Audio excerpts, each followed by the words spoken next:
Shadows, like any other thing, was an accident. Accidental. Desire to express oneself. Obsessive, like we all are. We're all obsessive. I am. And we all, I think we're going for a way of saying something that might be different than the normal, conventional, boring way of saying something that most people like in an audience because they are dull in their own lives. My God. It's true. It's true. Nobody's going to go to the picture. So what? Let them not go. The world is comprised of a group of people that have opinions and lack emotion. And we make pictures of emotion.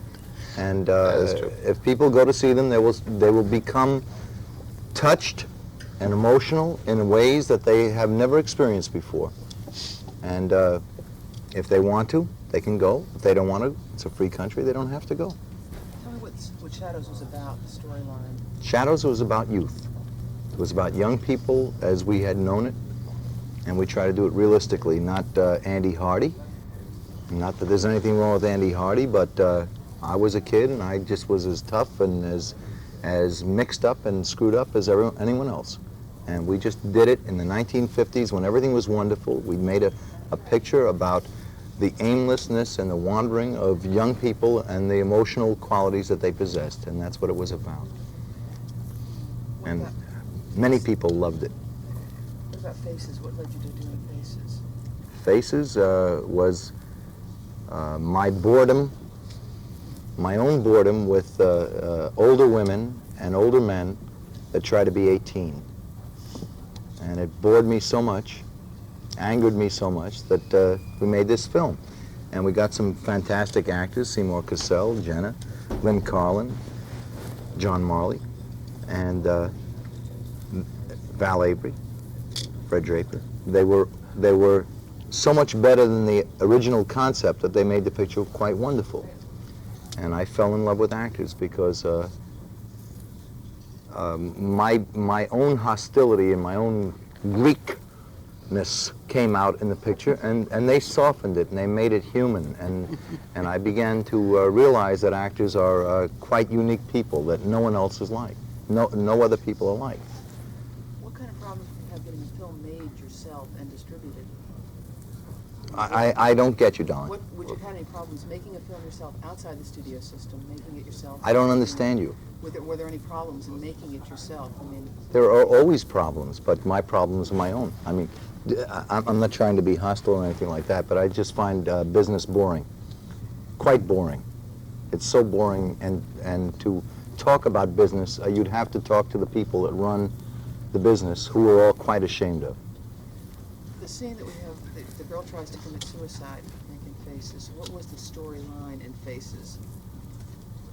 What was the storyline in Faces? The couple was together and she was trying to attempt that women, I think that women, Lynn Carlin, who played this wife of John Marley, was quite under the influence, if you will, of marriage, what it was supposed to be like. And they came home, they had a drink, they talked very nicely, and they didn't love each other. And it was their quest to find something that was substantial in their marriage that prompted the picture. That prompted the picture, because I would see married couples who were lying to one another, who had nothing to do with one another in their lives. If their tastes coincided, they felt that they were quite remarkable in their marriage, and people would say, "Oh, they're so wonderful together." And I really like people, you see. I really like people. I don't like business or corporate structures or anything like that, but I do like people. And married people, there's so many people that get together that don't communicate anything. They come home and they just look at each other and they say, "How are you? How was the day? What happened?" And they have no love. And that picture was a plea before returning to some kind of real communication. The actors in the picture, were they adding on their own to it, their own views, their own... Yeah, Seymour, who was in the picture, was incredible. He was nominated for an Academy Award the first time out. Lynn Carlin was nominated for the Academy Award. I was nominated for the Academy Award for the script. And it was worth it. It was maybe one of the best pictures ever made. Would you like to make more like that? No. No, I wouldn't. Why? I don't know. I just wouldn't. You went from there into what was more of a studio picture with Husbands, where you got involved with Ben and Peter. That was a picture of sheer love. Gazara, Falk, myself, Sam Shaw, and Al Rubin got together and made a picture, and we found friendship, and we knew the meaning of male love. Not homosexual love, but love of oneself. And the women were quite jealous of that picture. They really hated that movie because they couldn't find a friendship as unique and as prosperous as that picture was. That picture was maybe a feeling that that all young people have gone through. All men have gone through a tremendous feeling of camaraderie, and then they're coerced into feeling that that's a wrong feeling, and that life is a series of misadventures and friendless adventures. But Husbands was a series of love adventures between men, and in many ways it was my favorite film. Why, you said this before, why those particular actors, why Ben and Peter? Why do you like working with Ben and Peter? We were all black in those days, you know what I mean? We had a black atmosphere about us, and we went to a major studio and they said, well, if you could get one blonde and two blacks... Put a blonde in the middle, it might be... So I didn't feel I looked like Ben, and Ben didn't feel he looked like me, but you can't tell us apart, But we had fun. We had a lot of fun on that picture. It was a picture of ultimate love. Ben, what about you in that picture? Did you like making it? Oh, yes. Probably the most fun I've ever had creatively. And I don't mean fun cutting up, because a lot of people think that John and I and Peter were friends before we made that picture. We didn't know each other before we made that picture. We became friends during the making of the picture, working on the friendship of the people in the picture. We found out more and more about each other, the rotten parts and the good parts. And we decided we liked each other and trusted each other. That took time. That took at least until after the picture was over. That kind of thing. And we really knew what it was all about. That's right. Was there parts of you personally, yourselves, in the picture, the character you played? Speaking for myself, I think so. A lot of it. I started slow, but ended to the point where when we shot the goodbye scene, it was almost near the end of the wrapping of the picture. The goodbye scene where they leave me in London. Well, the tears. I find myself really saying goodbye to a wonderful experience I'd had. And that's the friendship of these two guys working together, having it all. So it all sort of combined into, I'm proud. That scene, for me, is one of the best scenes ever on film. Did you shoot it in sequence that you were building up Yes. to that? Mm-hmm. Right. I wanted to ask you, too, about Husbands. You talked about the mortality of men. People learn their own mortality from a film like Husbands. And is that what they were really aware of? Their friend dies right at the beginning. Well, one of the reasons that Ben and Peter and I were in the film is that we were all quite immature. And we were late starters. So all young men realize that they are supermen, or that they are absolutely immortal. If one of your friends dies, it's a sad and terrifying experience, and something that's lost from your life, like a member of your family dying. And that's what the picture was about, a recounting of a story of who we were and what we were to one another, and who was this lost man that had died, and did we have anything left? Was there anything of us that was mortal that we could share?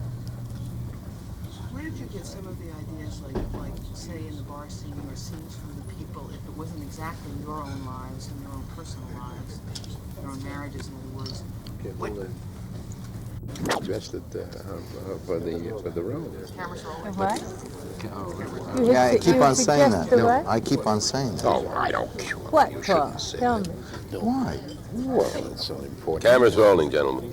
Well, that's not up Look to at the us. That's producer. up to the young ladies. Are you starting with What us? was it you All right, just said, fine. Paul? Because I really have Now, to wait. know. It was so interesting.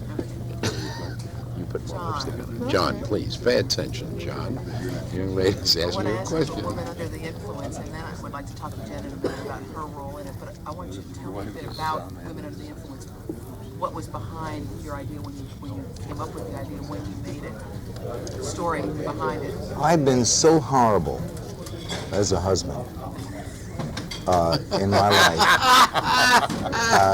that the long hours, the incredible ambition to try to make something that would satisfy me, the obscure conversations that have no meaning to anybody except to artists, for so long that I thought, my God, look at this woman who has stood behind me every inch of the way, thinking, my God, he has such an incredible potential. If only he would listen, you know.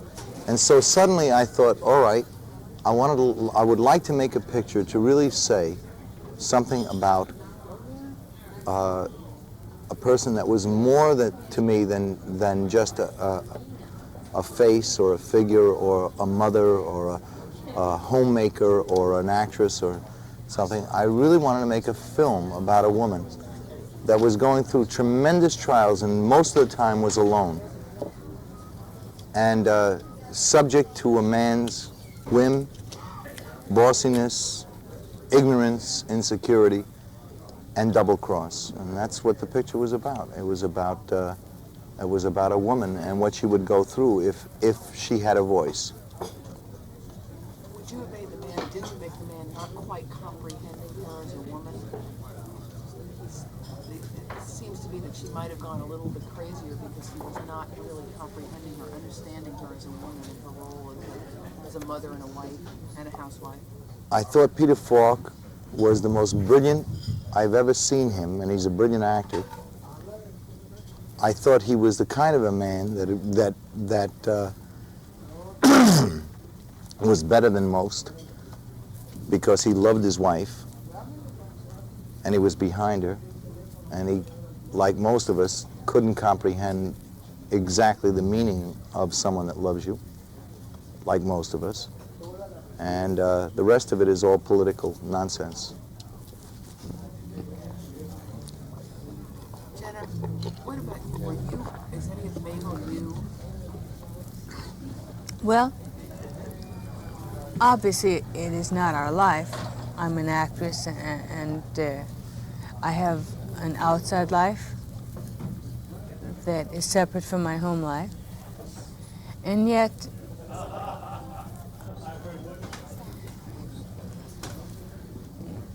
every woman who loves a man, I think, especially women my age, who have been brought up in a certain tradition, try so hard to be perfect.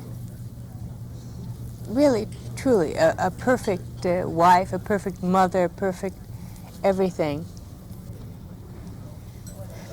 So that part did relate to me. I have 3 children. In the picture, I had 3 children. I am of a northern background. John is of a Mediterranean background. That was true in the movie. However, John and I were always professionals, and we started out as actors, and it isn't the same. And yet, people who love each other, no matter whether they're workers for the city, as we were in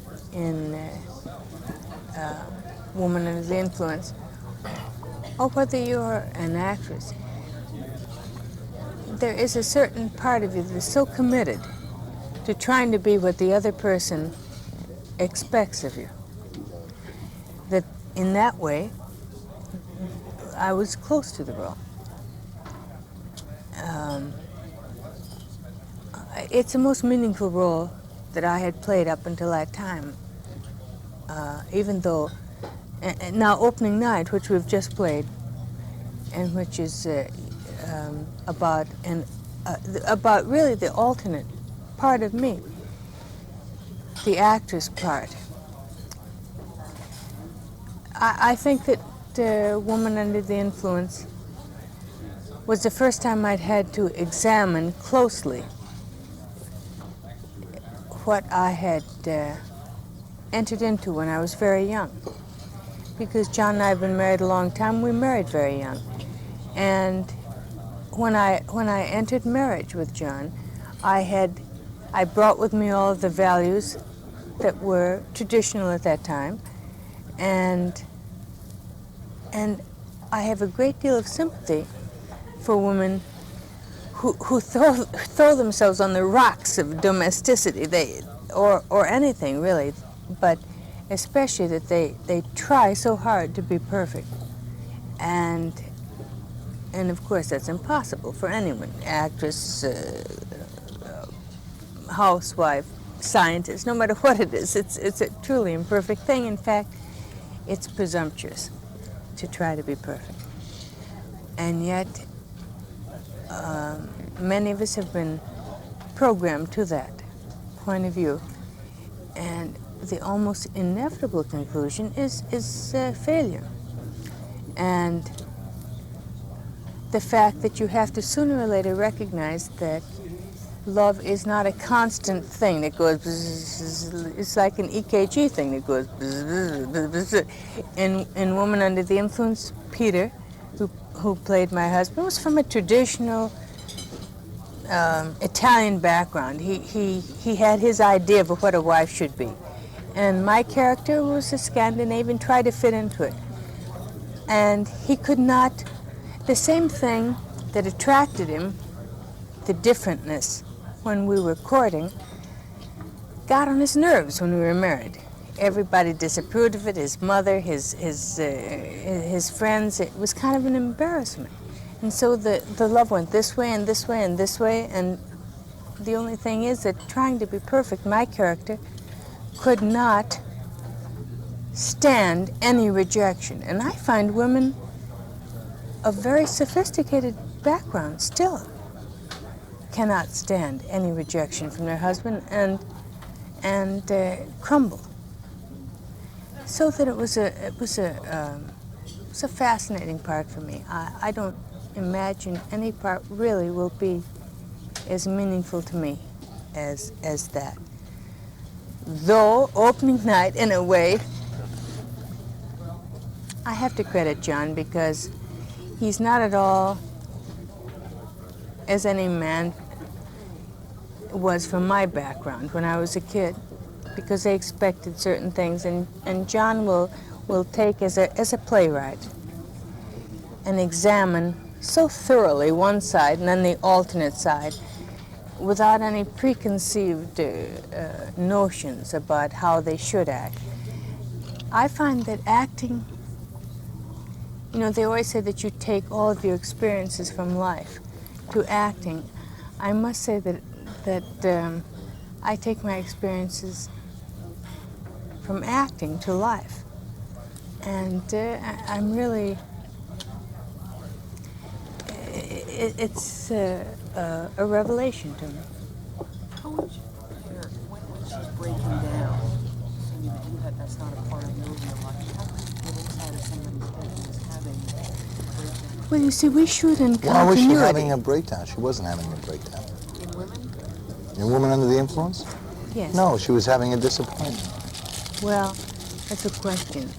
I don't semantics. I don't think that woman changed one iota. He changed. He fell out of love with her. He committed her. She was not having a breakdown. She felt the double cross. That was a betrayal. But the result was what most people would consider a breakdown. What I consider a breakdown. Well, I have had in my life a lot of things happen and I've been very disloyal, and not in the terms that how do you teenagers would know disloyalty. Excuse me, please. What was it that you meant? But there's a question.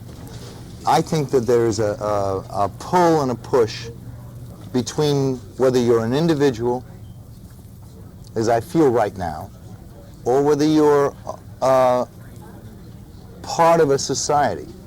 And I think we are, all of us, pulled and pushed between these two things constantly.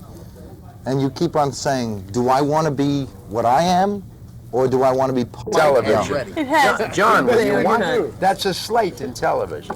Ooh. Wonderful. Looks That's like an ice right. cream. Are you rolling now? Oh, I love it. Go. John, I wanted to ask you and Jenna what you wanted the audience, if you wanted the audience to experience from Women in Influence at all. I mean, do you have something in mind for the audience? Well, from my point of view, I can't speak for John, because no matter how much you love someone, it's really presumptuous to speak for someone else. But from my point of view, on Cute, isn't she? I love speaking for someone else. well, no, I know they're joking, but I'm always very happy when anyone takes his own. After all, everyone goes to the movie with himself or herself.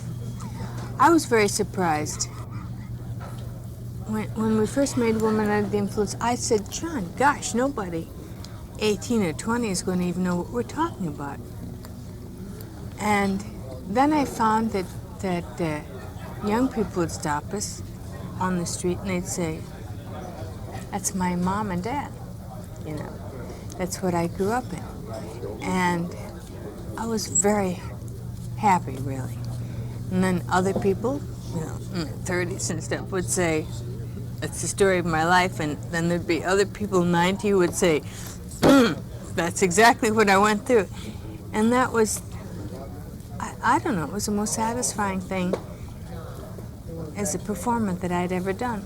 So that I really would say, from my point of view, I don't want to tell anybody what to think. I just hope that they'll be able to relate it some way into their lives. John, what about? I agree. That's getting off the hook, right? I agree. Think what you want. Opening night at the Fox Wilshire Theater. Come, we're quite lonely without the masses. We must have masses of people. The picture is opening night. Actually, one of the things I enjoy about the film, outside of the marvelous performances, and they are marvelous performances, is that the other character in the play, the most important character in the play, is the audience. And when the film is jammed with people, and they begin to respond, and I was sitting in the back of the theater watching the audience, and when the theater is jammed, the audience reaction in the movie house is exactly the audience reaction that was in the theater the day that we shot. And it's so thrilling to me to see that we didn't fake it, and that an audience can really respond to itself within this film, and that they're not shut out, they're not treated like 2-year-old children, that they are allowed to see the workings of theatrical people as they are, not like they've ever been depicted before. This is an actress, an artist, who is perhaps more obsessed with the creative process than anyone else in the show. Ben plays the director, Paul is the producer, Joan Blondell is the writer, I'm another actor, Seymour is Seymour Cassell, who comes on, and Peter Falk is Peter Falk, and Peter Bogdanovich. Bogdanovich, and other people come onto the thing, but the one person in the film that is obsessed and is wrong is a professional woman who says, I want to do my job the best that I can. And she's told not to because of society.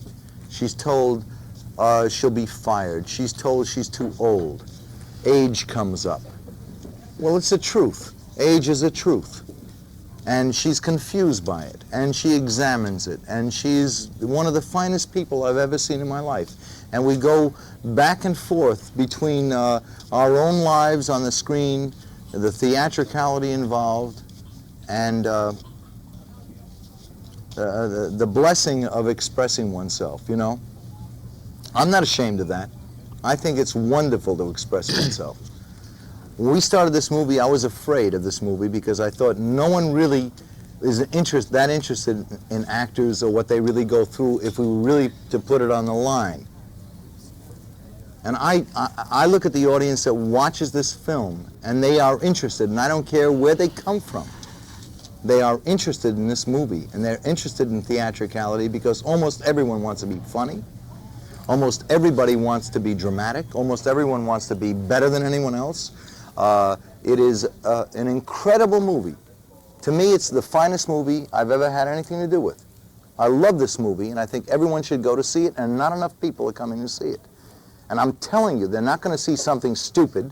They're going to see something that challenges their own intelligence and awakens their own emotions.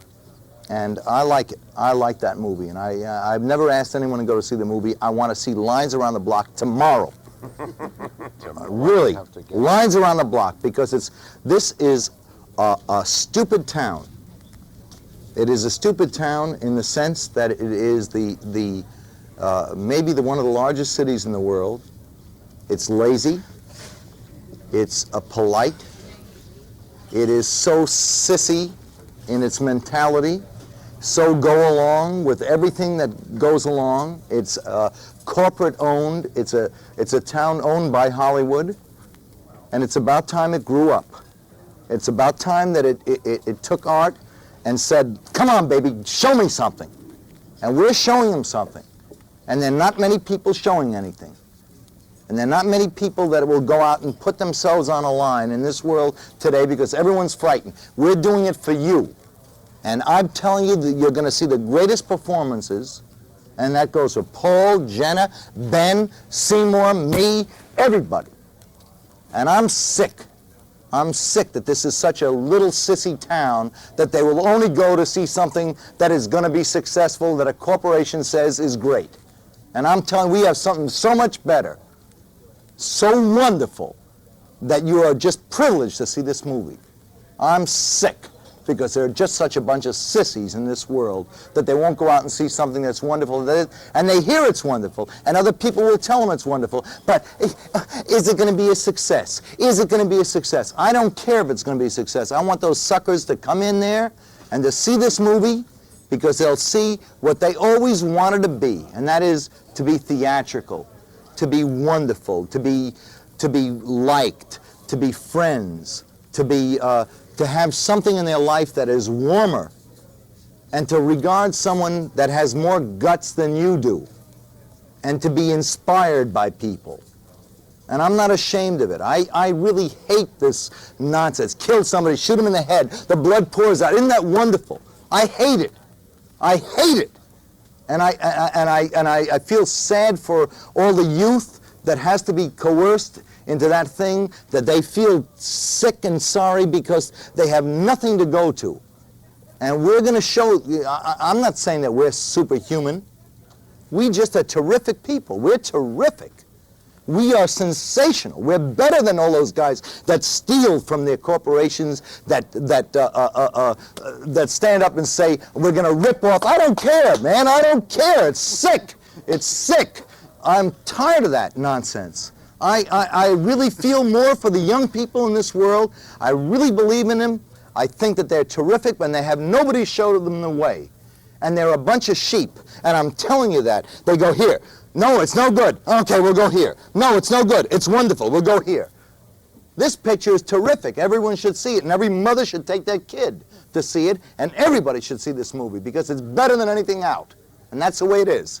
I'm sorry, baby. That's the way it is. Aren't you yourself proud of what you made? I mean, proud that you did it where the people say they should see it, but if they don't you take pride in what you did? I take a lot of pride, and I can watch that movie 500 times because I'm seeing something absolutely sheerly beautiful and inspiring. And I think that's important. And everyone has made love, religion, God. Time magazine had the audacity to kill God. Those people are floundering and walking around the world with nothing in their lives simply because they are not led by anybody of any responsibility. And I don't want to lead anybody. He'll lead, I'll lead, we'll all go and we'll take a chance and we'll try to express ourselves and hope that somebody will recognize that expression. And I don't care about CBS, NBC, ABC, television sucks. That'll get on. But that'll be a good I don't really mean it sucks. That they're going to keep forever. I know you ran out, didn't you? Regret. Benny, you better cut that.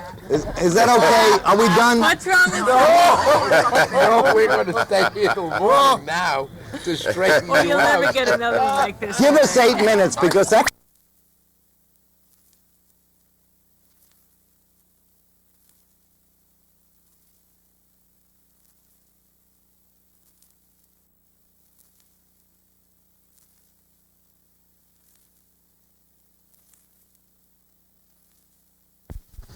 That's a frustration and it's sad because We're gonna go to Ben first. When you go to Ben, I'm not in it. It's a close-up on Yeah, him. there's I'm going to him, so he's there, but he may pull back. Shall I lean out of Stay it? there, Or because is if it- you're listening to him, that's what it really is. John, it's my turn.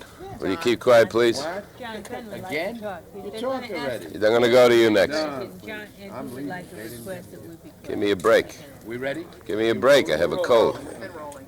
Oh, you've been?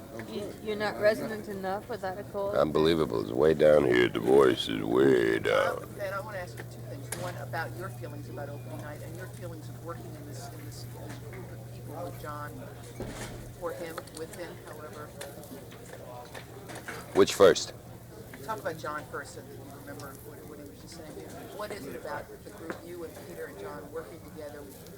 You're an actor who's done a lot of films, a lot of things, doing all those things. But there's something that makes you want to do these films. Say something, things you probably couldn't do elsewhere. Well, yeah. There are two reasons. One is that usually in the process of your career where you make your money, and pay your rent and live well and buy the Mercedes-Benz, usually you're among strangers. By that I mean you get a call from your agent who says, geez, they're offering you so-and-so. They're on. He's rolling.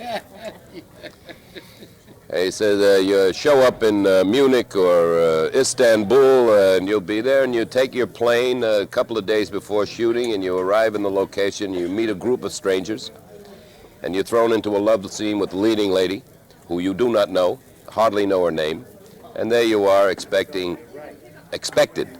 to create some sort of humanity and feelings, and to explore a human being and to show what makes a man, etc. Well, it's impossible, really. Usually those pictures are highly structured, highly plotted. It's another kind of entertainment. It is entertainment, and it's terrific.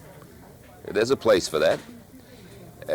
With John, it's why I work with John. It's another side of my soul, and that is exploring the time and the care to explore feelings between people, not plot points between people, because life isn't plot points. Life isn't keeping each other excited by surprising each other constantly. So and very few directors. John is one of the very few who give the actors opportunities to struggle with themselves in a role, to use as much of themselves as they can in a role, and he takes the time and the patience and the care to see that those areas of human relationships are explored. Could I say something? Yeah. I asked Ben to be in this picture, and he said, well, I'm doing a Shakespearean play. And he said, what is it? I said, well, read it. And he read it, and he said, John, there's nothing in it for me. Jenna has everything, and I don't have anything. And I said, take the director. The director is good. And he said, well, then I'd have to cancel out this play. And he called me and he said, no, I can't do it. And I thought, son of a gun, more than that. And then he came in a couple of days later and he said, I want to do it, I'll do it. But I want to play the actor. And because Ben is an actor, he wanted to associate himself with an actor. He said, I think that the director is an idiot. And I said, I think it's the best part in the picture. And You told me my part was the best part of the picture. I said, you're a great actor. I said, you're a great actor. And he made his part the best part in the picture. But Ben, in what he does, you see, in what he does in opening night is tremendous, tremendous, because Give me a moment, he is a friend of Jenna, which never before has been seen on the screen, because there's no such thing as a man friend on the screen. It's not commercial. He is a friend. He is an ex-lover. It's an intelligent relationship. It's something that everyone understands. It's so familiar on the screen when people see it that they discount it. It's that familiar. But it's never been done on the screen before. Ben is, wait a minute. Enough. Wait a minute. You're Wait a minute. embarrassing me. Well, I don't care. I was in a picture, Dirty Dozen. I was nominated for the Academy Award. I never did anything. They couldn't find one review on me that was any good. And only Bob Aldrich thought I was wonderful, and that's why I was nominated for an Academy Award. Now, I really believe that Ben is tremendous, because I think he's the first director that's ever been depicted on the screen. And he did it. It's his own creation, and it's beautiful. He is magnificent. I think he's magnificent. Well, we don't measure everything by nominations, John. Yeah, I do. I do. Because it's peers voting. And I think that all those other people that are in the thing, I think our people are much better. They're fantastic. Paul is fantastic. He's one of the greatest actors for 20 years. Ben, Oh, thank you very much. I enjoy that. Ben is fantastic. Seymour's fantastic. I'm fantastic, but no one Well, ever And voted Jen for is me. blessed. Ben? There you are. And Jenna is All right, ask me the other a question. star by herself. About Yeah, there was another Yeah. piece of that question. in the movie, and aging, which was a portion of your feeling in it too. You were aging, you had an affair with a young girl, who then said you were too old. Well, about opening night, it's good. I just returned to the theater in the last couple of years. I went back to Broadway twice in 2 years. So this picture, came at a time. This picture about the theater came at a time when I rejoined the theater, which is where I first did my work, and where I intend to continue to do my work. So I had a lot of nostalgia to it, first of all, and secondly, the struggle that Jenna goes through as an actress is a struggle I'm well aware of, and can feel enormous compassion to. The metaphor being that we all struggle. The actor's struggle is not unlike your struggle, or not unlike a housewife's struggle, and not unlike anyone's struggle to try to be creative, and to try to take life outside of the humdrum, and to give it an extra dimension, right? And this woman wants to take this person she's playing and give that person she's playing something extra, something extraordinary, because we are, all of us, unique.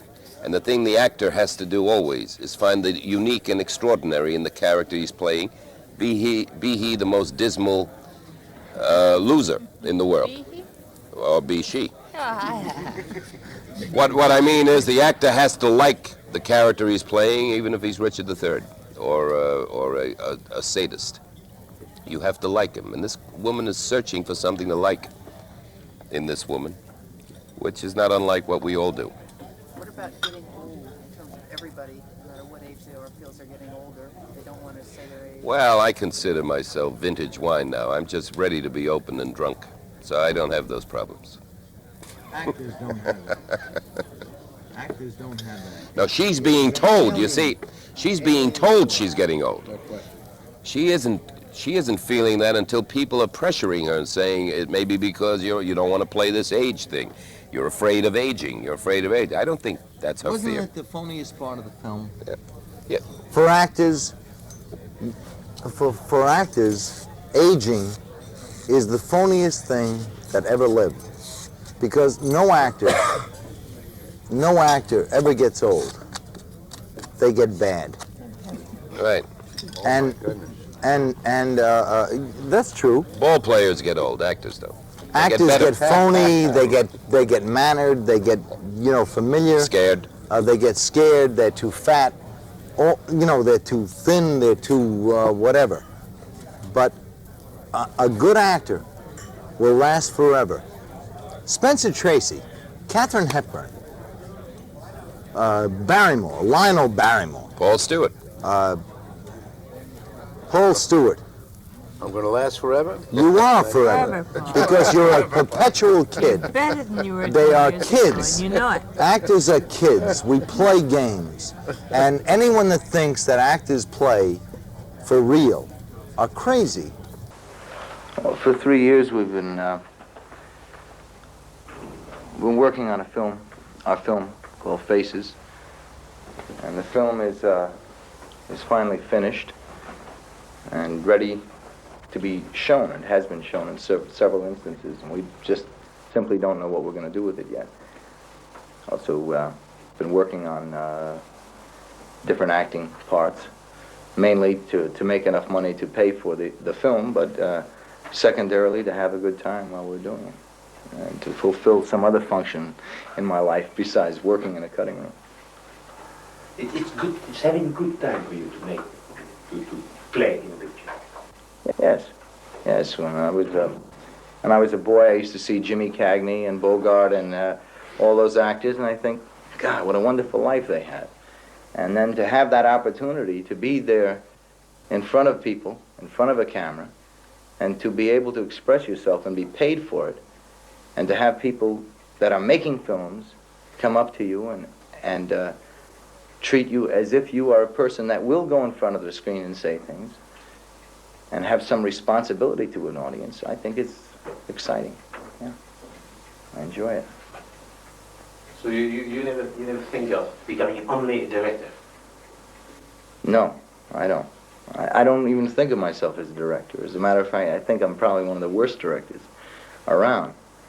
But I do have an interest in my fellow man, and so that the material, I think that we come by, and I say we come by, everyone that goes into a film that I have anything to do, that I'm in charge of, is creative to the point where they can express themselves, and they feel that they can contribute. As a matter of fact, in Faces, I can honestly say that the film would never have been completed, and it took 3 years to complete, if it wasn't for everyone's total interest in the human problem, not in the film problem.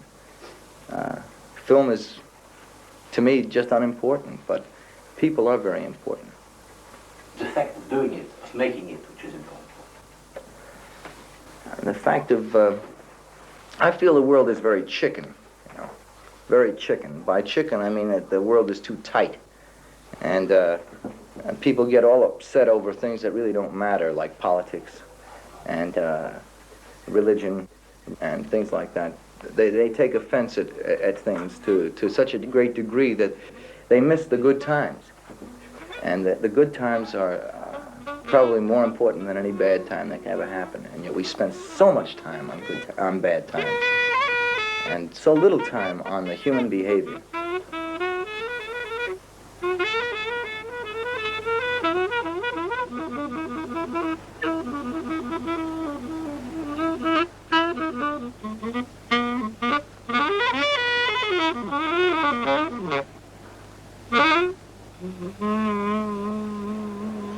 I'm really not very happy. I mean, I'm happy, but I'm not as happy as everybody thinks I am. Why not? Oh, because I feel that I should be farther ahead than I am. You know, everything is passing me by, and How old seems are like you? I'm 20. I'd never guess. Oh, stop, don't laugh. I'm serious. I have the feeling that I'll never, you know, be smart, and I'm never going to get the things that I want. And, oh, What do you feel like? Tell me what you feel like. I feel like I'm in In a cocoon and you can't get out? That's right. How did you know? I didn't think boys were supposed to understand things like that. You see, I am far behind. Behind who? Now you sound like David. I hope not. Why not? David is one of the most intelligent people I've ever met in my life. But not very romantic. No, he's not very romantic. You know, I'm not a very nice person. I mean, I have very romantic inclinations. Be forewarned that I'm not one of these storybook characters that's supposed to be all noble and righteous. When I see someone I like, and if she likes me, we accept my romantic inclinations. Do you happen to know where we are right now? No? That's where I live. Right there, number 7. Come on up for a drink. Well, you're beautiful.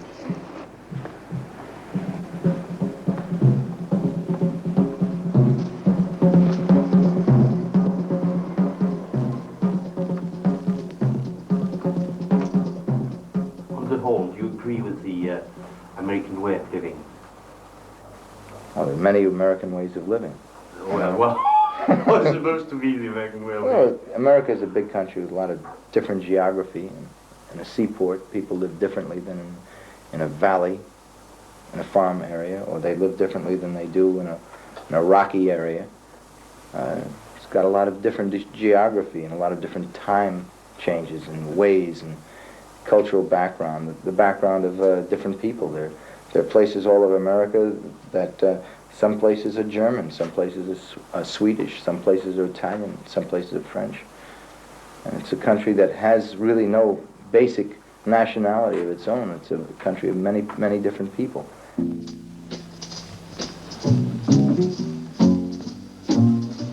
Sometimes they band together and they make a community. Making a film in America is a difficult thing because it's a very complicated country. And to talk about the people or the social problems, there isn't any clean-cut social problem today. The problems are manifest, but they're all human problems.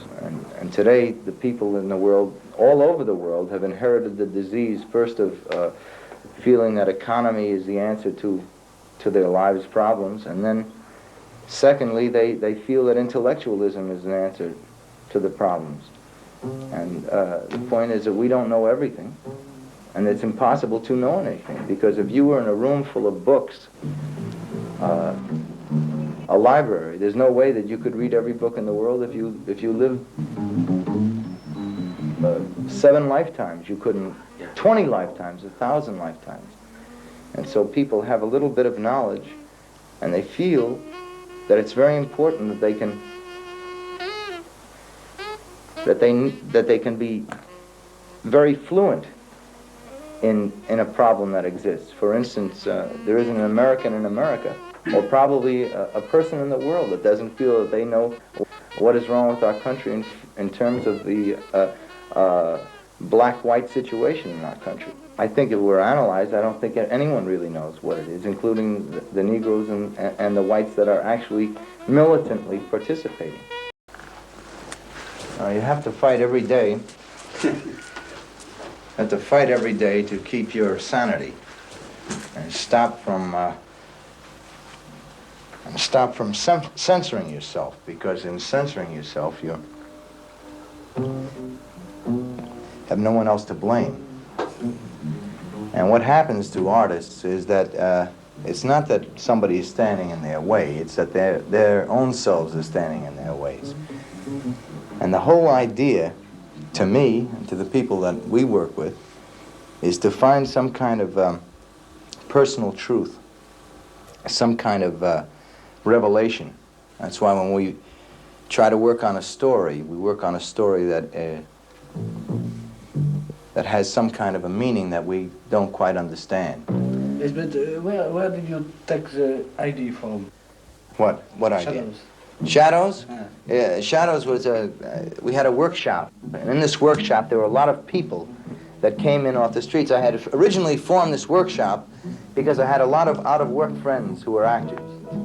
When I rented this workshop for a year, none of those friends came because I wanted them to do scenes so that producers and directors could come down and watch them, not as a school. But no one showed up, and I had this place for a year. So I put an ad in the New York Times, and I said, anybody that wants to come down and use a workshop to work on acting, come on down. And the next day, the place was mobbed with people. And they were all amateur people, like pickpockets and lawyers, bankers, policemen, students, people off the streets who just wanted to come down and work. Don't I like Shadows? Yeah. I love Shadows. I think it's a terrific film. It has so much more going for it than a lot of other films because it was a film about young people. And young people are so much easier to talk about than older people because young people are willing to express themselves and take chances and lose and get killed. They can race cars, or they can find love in things, and they can find hatred in things, and all their terms are absolute. So they're easy to talk about.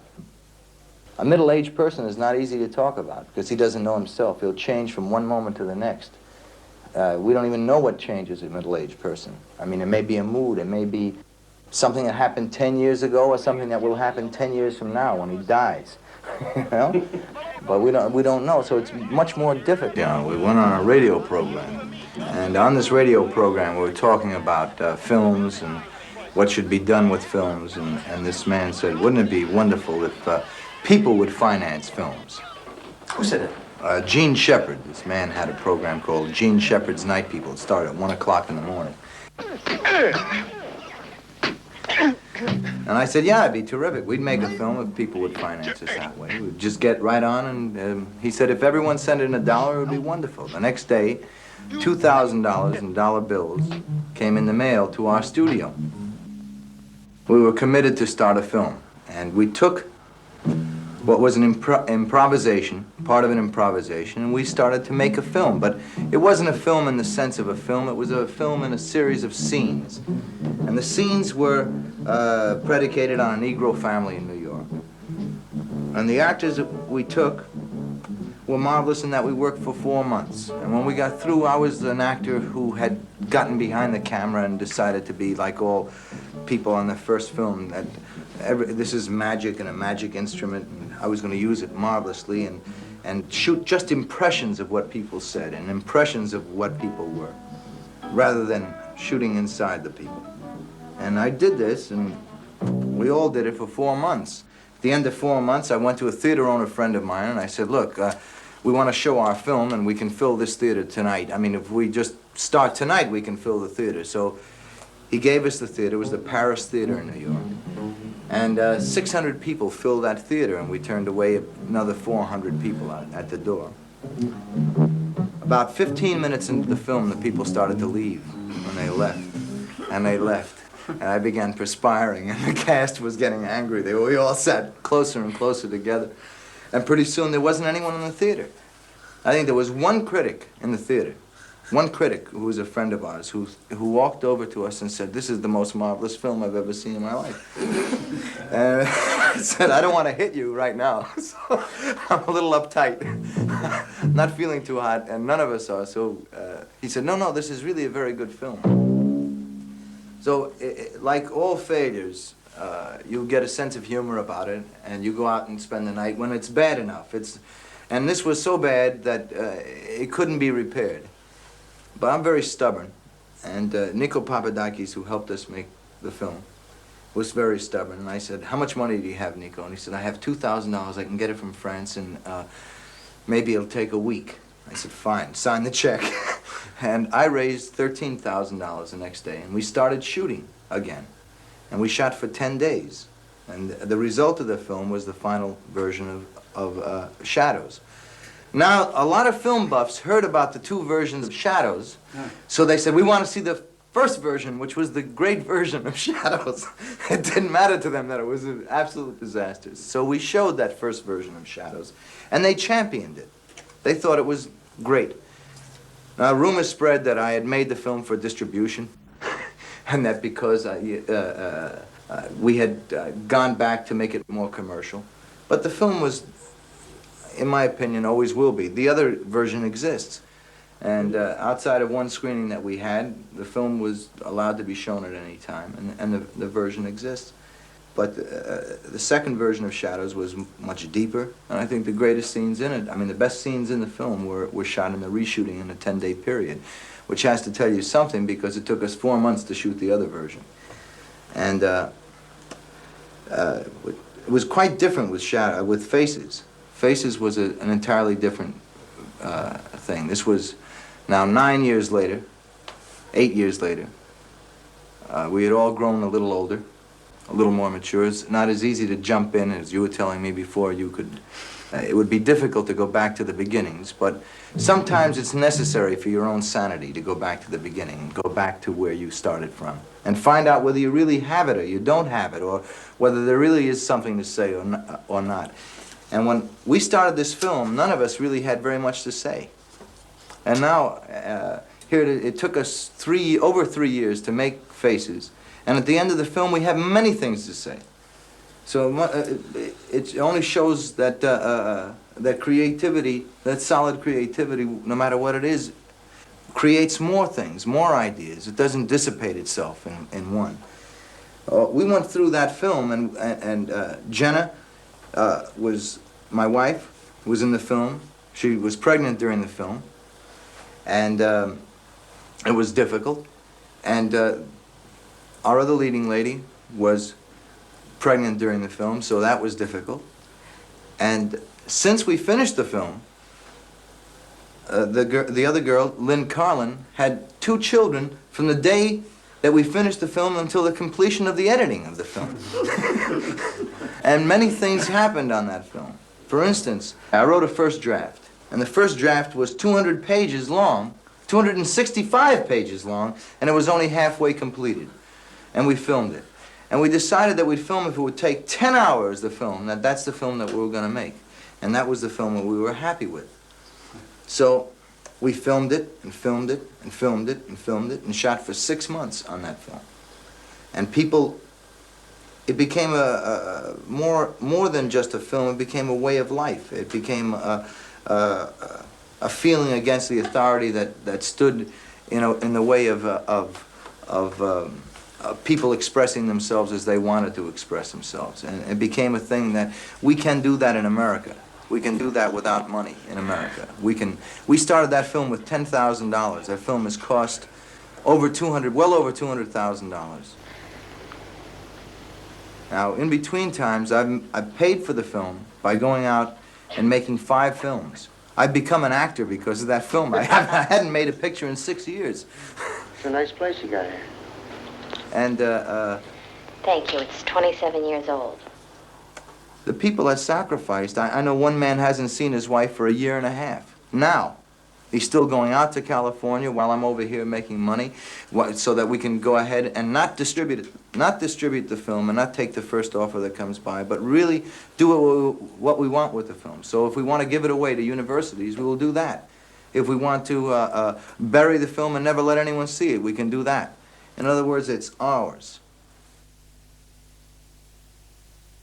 So that if it plays in a festival, fine. If it doesn't play in a festival, fine. If people love it, fine. If they don't, okay too. But what happens is that everyone that was in this film, there were over 300 people involved, can go on with the knowledge that it can be done. Not so much that the film can be a great film or a bad film or a mediocre film, but the idea that it can happen, that people can go out with nothing and through their own will and through their determination make something that exists out of nothing, out of no technical know-how, no equipment. There wasn't one technician on the entire film. There wasn't anybody that knew how to run a camera. walked in and started to read the directions of how to reload it. Got a moviola and looked at it. Did all the things in the world, and we made 8 million mistakes, but it was exciting and fun. I think as you get older, you get more complicated. Things that became very easy and had a rhythm and a very sharp way of looking at life alters. You know, I begin to see many more sides. And how to take some philosophical intent. I mean, obviously you make your first film, and your first film is pure, and you're excited, and you're full of all kinds of constructive and destructive impulses, and you don't give a damn about anybody. And then by the second time around, you already know that it's a very difficult task, and by the third time, you must find a way to work something that you want to say. Something that you want to say that has to be said if the film is to have any meaning at all in some emotional terms. And it can't be emotional unless it has some philosophical content. I don't believe. And I don't cut the film to please anybody. As you I mean, if you can see the films, you know that I don't cut them to please anybody. But cut them so that people can better understand what is human about the films and what relates to them, not only just what relates to me. Mm-hmm. Because all the films are personal and have something to do with the problem that I might have. But financially, I believe Woman Under the Influence was also a kind of experiment. How do you go about making $1 million picture outside the system, you know? How was it financed? Did the actors have a share in the picture? No, we do. Each picture is different. You know, faces we all shared. On shadows we shared. On Woman Under the Influence, the crew came in and worked for very little money, and the understanding, we don't have contracts, but the understanding is that if we make money, that we will give them some money, which we did. And if we make more money, we'll give them more money. So it's a question, really. I work with friends, work with people that I like, basically. And we're comfortable with one another, and we have the same intent in mind, to make the very best statement that we can make in a film, and hopefully it's theatrically exciting, and if it isn't, then it isn't. But our first feeling is that the film will have some feeling, and that it won't just be a silly attempt, because we're not making films really to make the next film. We're making that film, and I know that many of our friends that make films are worried about their continuity. They're worried about what's the next picture they're going to make, and they can't stand still for 2 or 3 years while they don't work. Well, we don't care that much. I mean, obviously we care, but we'll care after the film is finished, and not before it. As an independent filmmaker, as a producer-director, how was the Woman Under the Influence financially mounted, you know, the whole thing? Peter, Jenna, and I put up all the money for the film, and that's how it was financed. Like this last picture we made, Killing of a Chinese Bookie, we just finished it with Gazara. I put up the money. But do you meet specific problem as an independent filmmaker, working outside the system, outside the studios? Do you feel you have specific problems? You mean financial problems? Yes. Yeah, also distribution. Everyone has financial problems, even dogs. I want to go back to my question about this problem of cutting, because obviously you work with long sequences, blocks of film, you know. The film is, I don't know, I saw the film this afternoon, and I don't remember how many sequences, but you have long sequences, you know, 15 minutes, 20 minutes. So, and I think that the ratio of what you film and the ratio of what you keep is rather great, that you shoot a lot. So are you just cutting complete sequences out of the movie, or are you trimming inside a sequence? No, there are complete sequences cut out. In the case of Women Under the Influence, for instance, was in terms of the script and what you shot and what you finally edited, what are the various changes or the evolution? There are, for instance, in A Woman Under the Influence, there was sequences where Jenna and Peter, the husband and wife, were alone, and their personal relationship, and I loved what was happening between them. They were beautiful, lovely. They were lovely sequences. Sequences in the morning, talking about dreams that they had, their relationships, in the rain, taking a walk, finding out what these people were about. I don't know if I consciously or subconsciously never intended it for it to be there, but I always knew that it was giving the audience, and taking two people and selling them too much, making the audience. When I saw the picture in its full, complete cut, I was,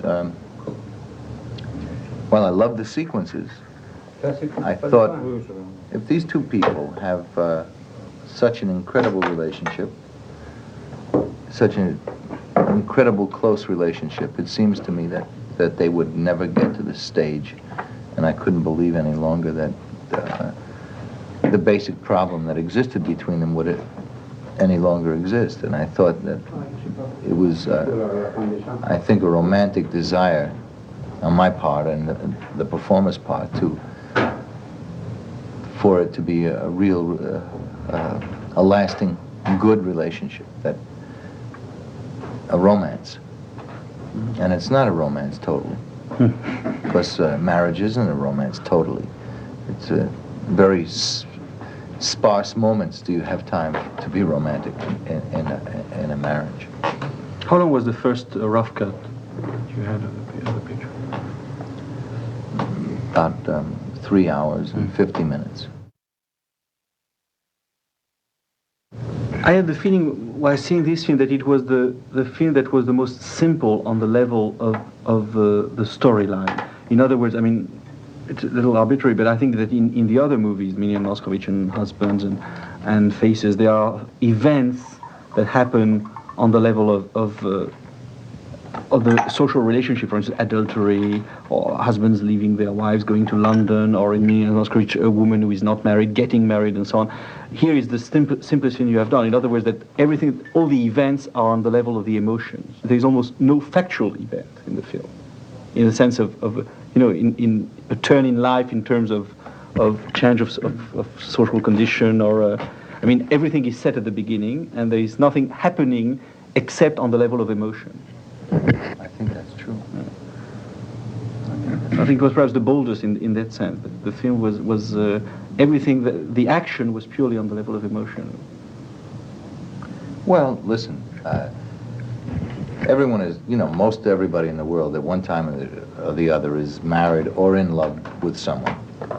And we all realize the difficulties. I don't think we have to spell out the formality, the formal difficulties of any woman that's alone in the house, and or the problems of a man, or the problems of a woman. You don't have to really spell out what they go through, because everyone knows. So we deal with that as an assumption. I mean, physicists deal through assumptive reasoning today, and to reiterate, to retell what the problems are between a man and woman in terms of at 9 o'clock or 8 o'clock he goes out of the house, and then he doesn't come home again till 6 o'clock, and then what does she do between 6 and then she meets friends and they play bridge, and they go out and she goes shopping, and she has to get the children off, and then she has to clean the house, and she has to make in the meantime she turns on television and she watches other people's lives, or she reads a book and sees that sex is real, or I don't want to go through all that. We all know that. So the only thing is the conditions between a man and a woman who don't judge each other on the levels that that most people judge each other on, and who live together with great acceptance, more acceptance than I think most people. And still, the pain of their marriage, and the pain of the double cross, the pain of a woman being under the influence of a man, which isn't fair, but that's the way it is. You know, love has an influence. And if you love somebody, you want them to be proud of you, that you want them to love you, that you want them to take care of you, you want them to be romantic. You want so much from the person you love that it's an impossibility. And at times they crumble. And I think it's both. It happens to men and women. When you're in love with somebody, you also take them at times and put them in your pocket and forget about them and walk away. Have enormous confidence in the fact that they will always be there, and never consider their problems till suddenly that they exist. But a man is never jealous of a woman if she run down the street and take all her clothes off. He will never get upset. He will take care of the woman at that time until time will make it annoying. You know, the repetition of those acts, but in the beginning he would be very understanding.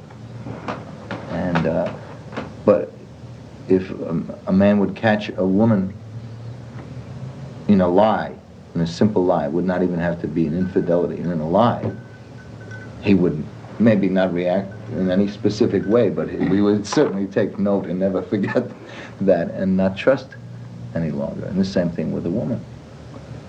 And then the enemy camps begin. There is one question I kept asking myself when I saw a film at Cannes, is how much of the film was written and how much was improvised, you know, on the set. One really gets the feeling that filmmaking for you is more producing an event than reproducing one, you know. You see what I mean? No, And creating a situation. I'm so skilled that you don't see that. No, it's all written. Everything is written, and all the dialogue has been written before. That's unbelievable. Yes, but it wouldn't make any difference if it wasn't, because what we're really doing is dealing with thoughts and with feelings. And the hope is that the actors can feel that the material is not written.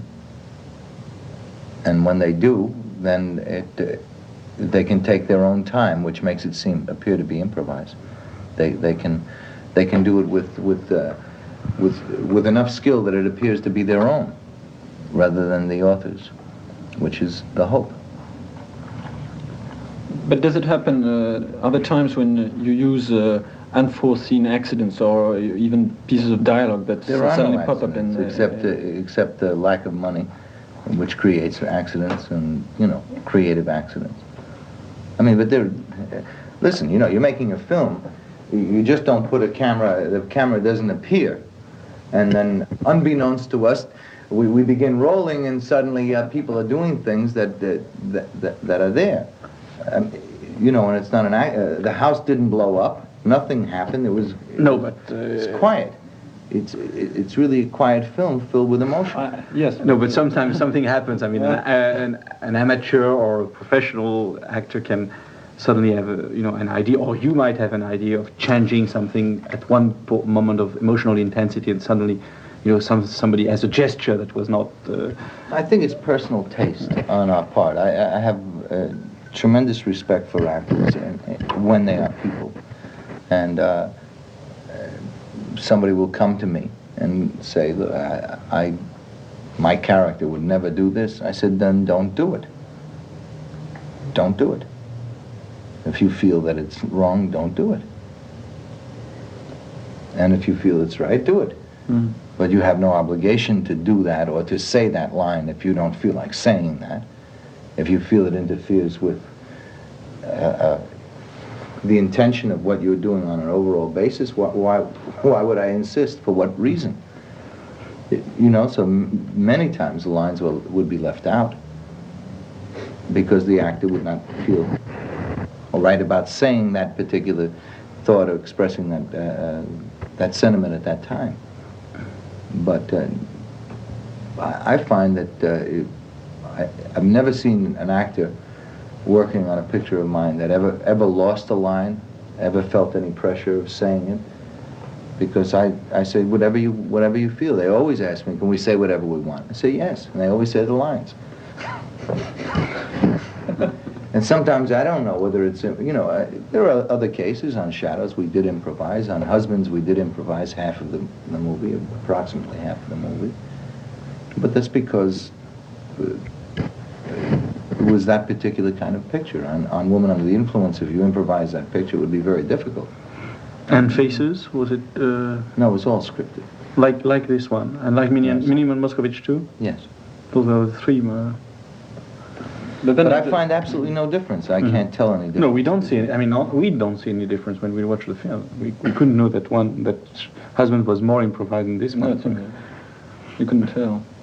But during the rehearsals, do you work on the characters? Are there times where you expand some character, build up a character?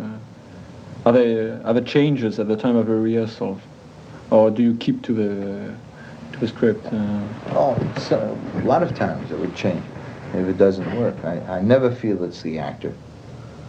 If you have a good actor and suddenly the actor can't act any longer, there must be something wrong. And it must be the scene, it must be the writing or the words, or the intention isn't clear enough, and I don't feel that I'm perfect by any means. Taking very complicated ideas.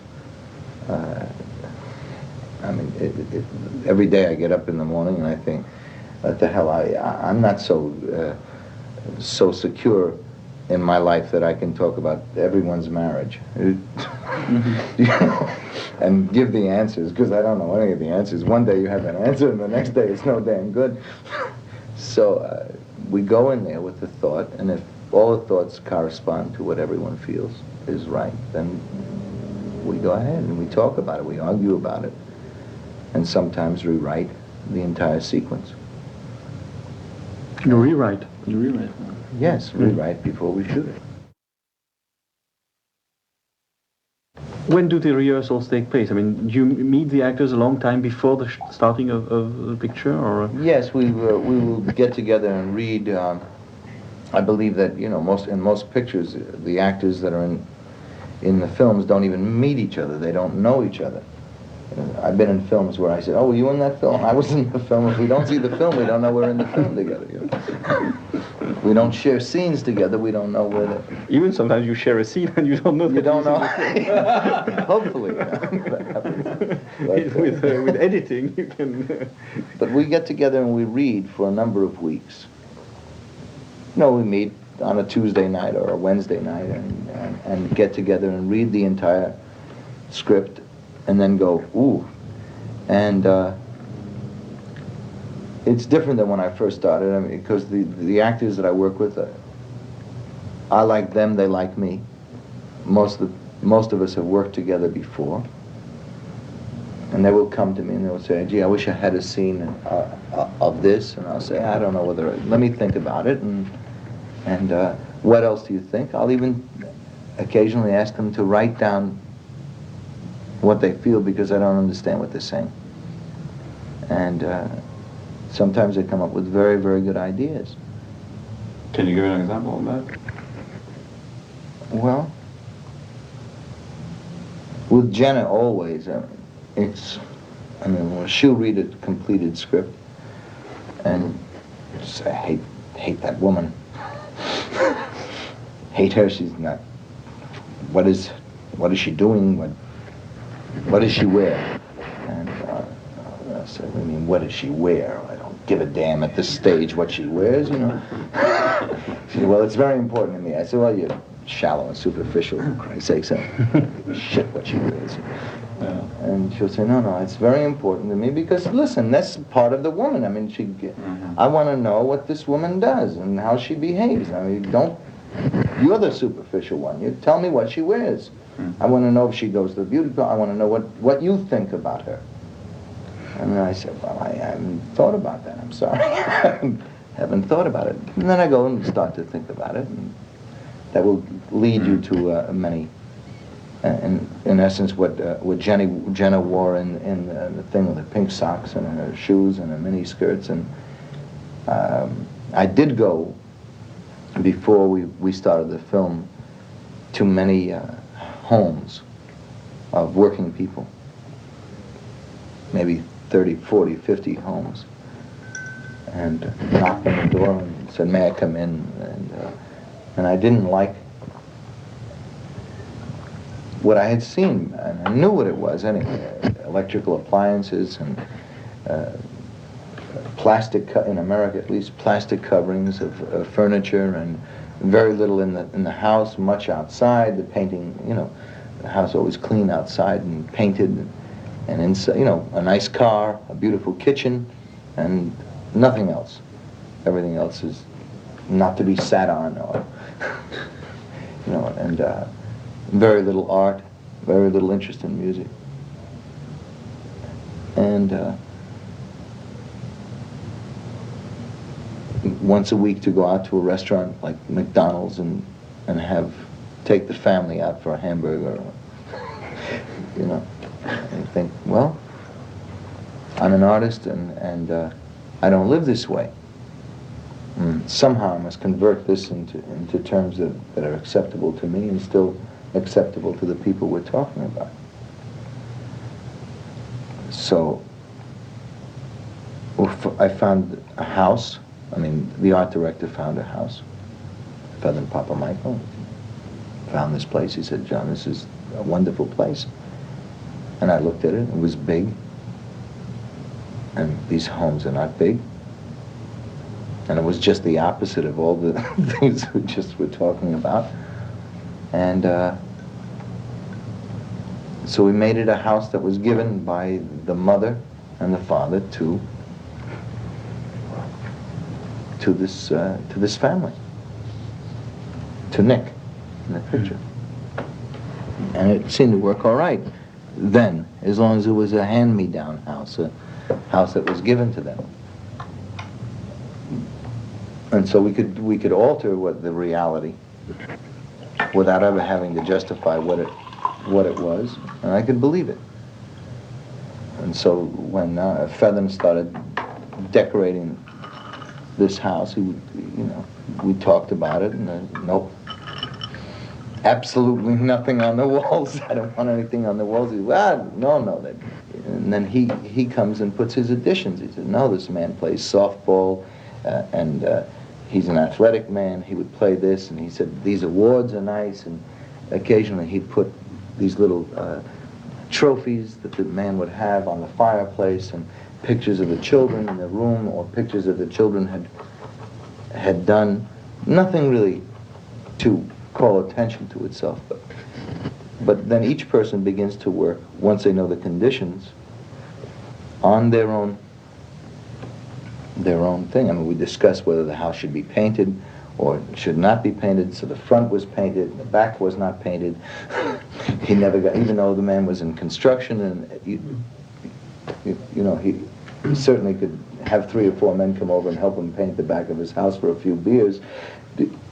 He didn't do that. He never got to that, and was always too busy with his family life. And as we saw it, we got more and more involved in the areas. And as we did that, then we came with that and offered that to the actors, and the actors then became more and more interested in how they should dress, what they should wear, how they should be, what the influence of money was on them, where the children slept, why they slept downstairs in the dining room. I mean, all these things were discussed, and they were not just my things. They were everyone's things. In that sense, it's a communal property. What about the ethnic background of a family? You chose an Italian family.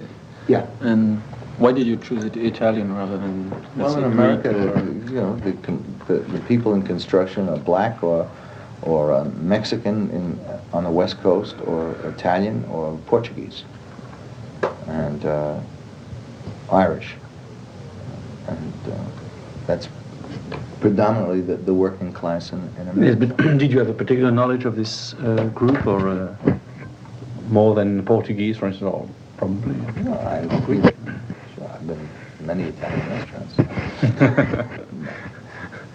Well, that's for the spaghetti scene. But, no, I have many Italian friends, and I think I'm aware of Italian life.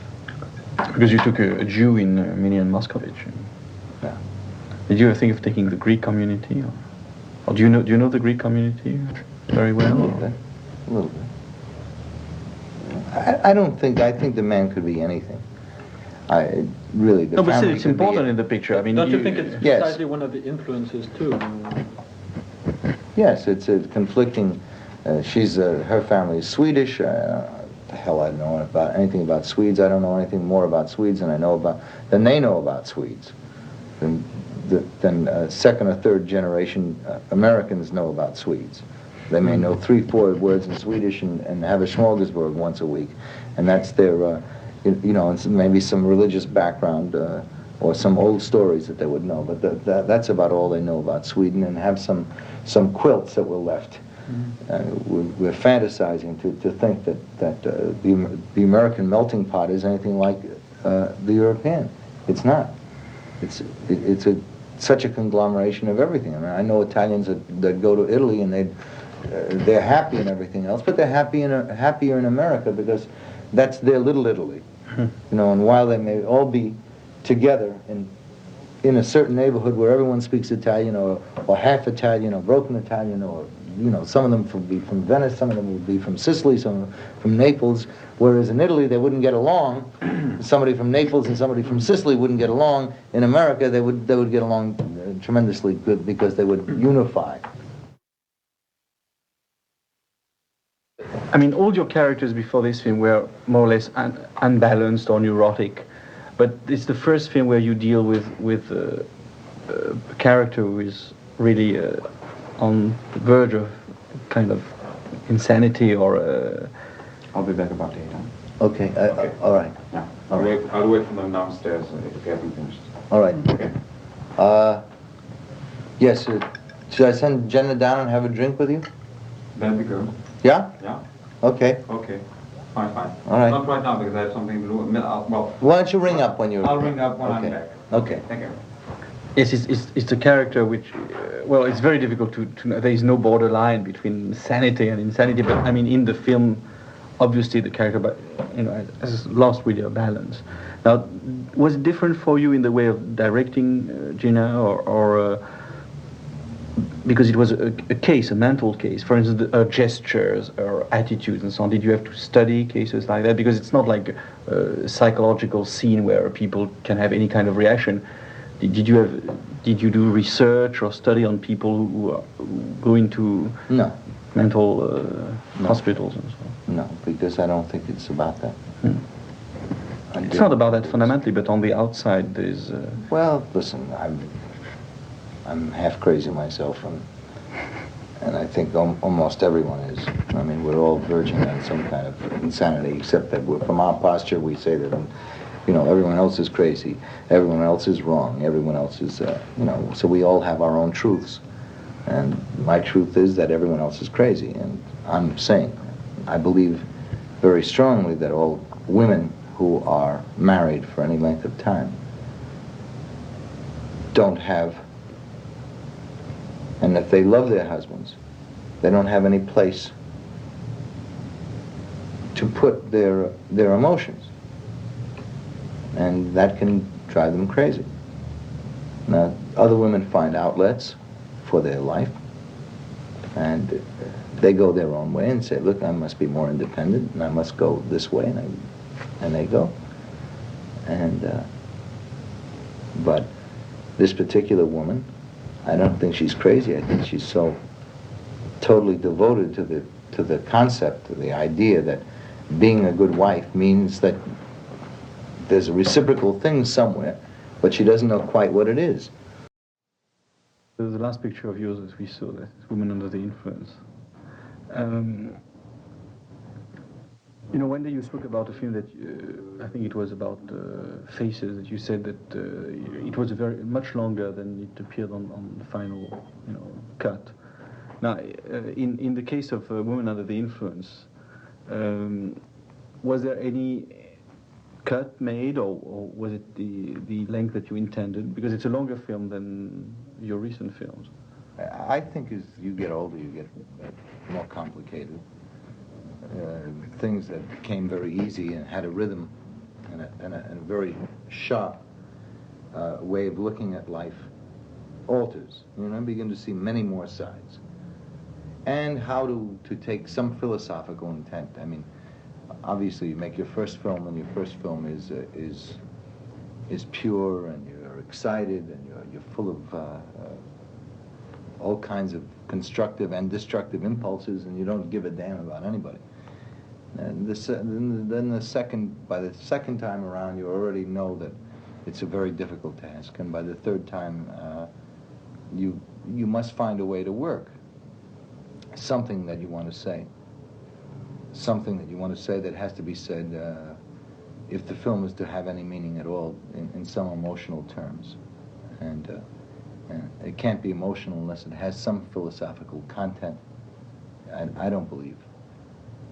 And I don't cut the film to please anybody. As you know, if you can see the films, you know that I don't cut them to please anybody, but I cut them so that people can better understand what is human about the films and what relates to them, not only just what relates to me, because all the films are personal and have something to do with the problem that I might have. But financially, I believe Woman Under the Influence was also a kind of experiment. How do you go about making $1 million picture outside the system, you know? How was it financed? Did the actors have a share in the picture? No, we do. Each picture is different. You know, faces we all shared. On shadows we shared. On Woman Under the Influence, the crew came in and worked for very little money, and the understanding, we don't have contracts, but the understanding is that if we make money, that we will give them some money, which we did. And if we make more money, we'll give them more money. So it's a question, really. I work with friends, work with people that I like, basically.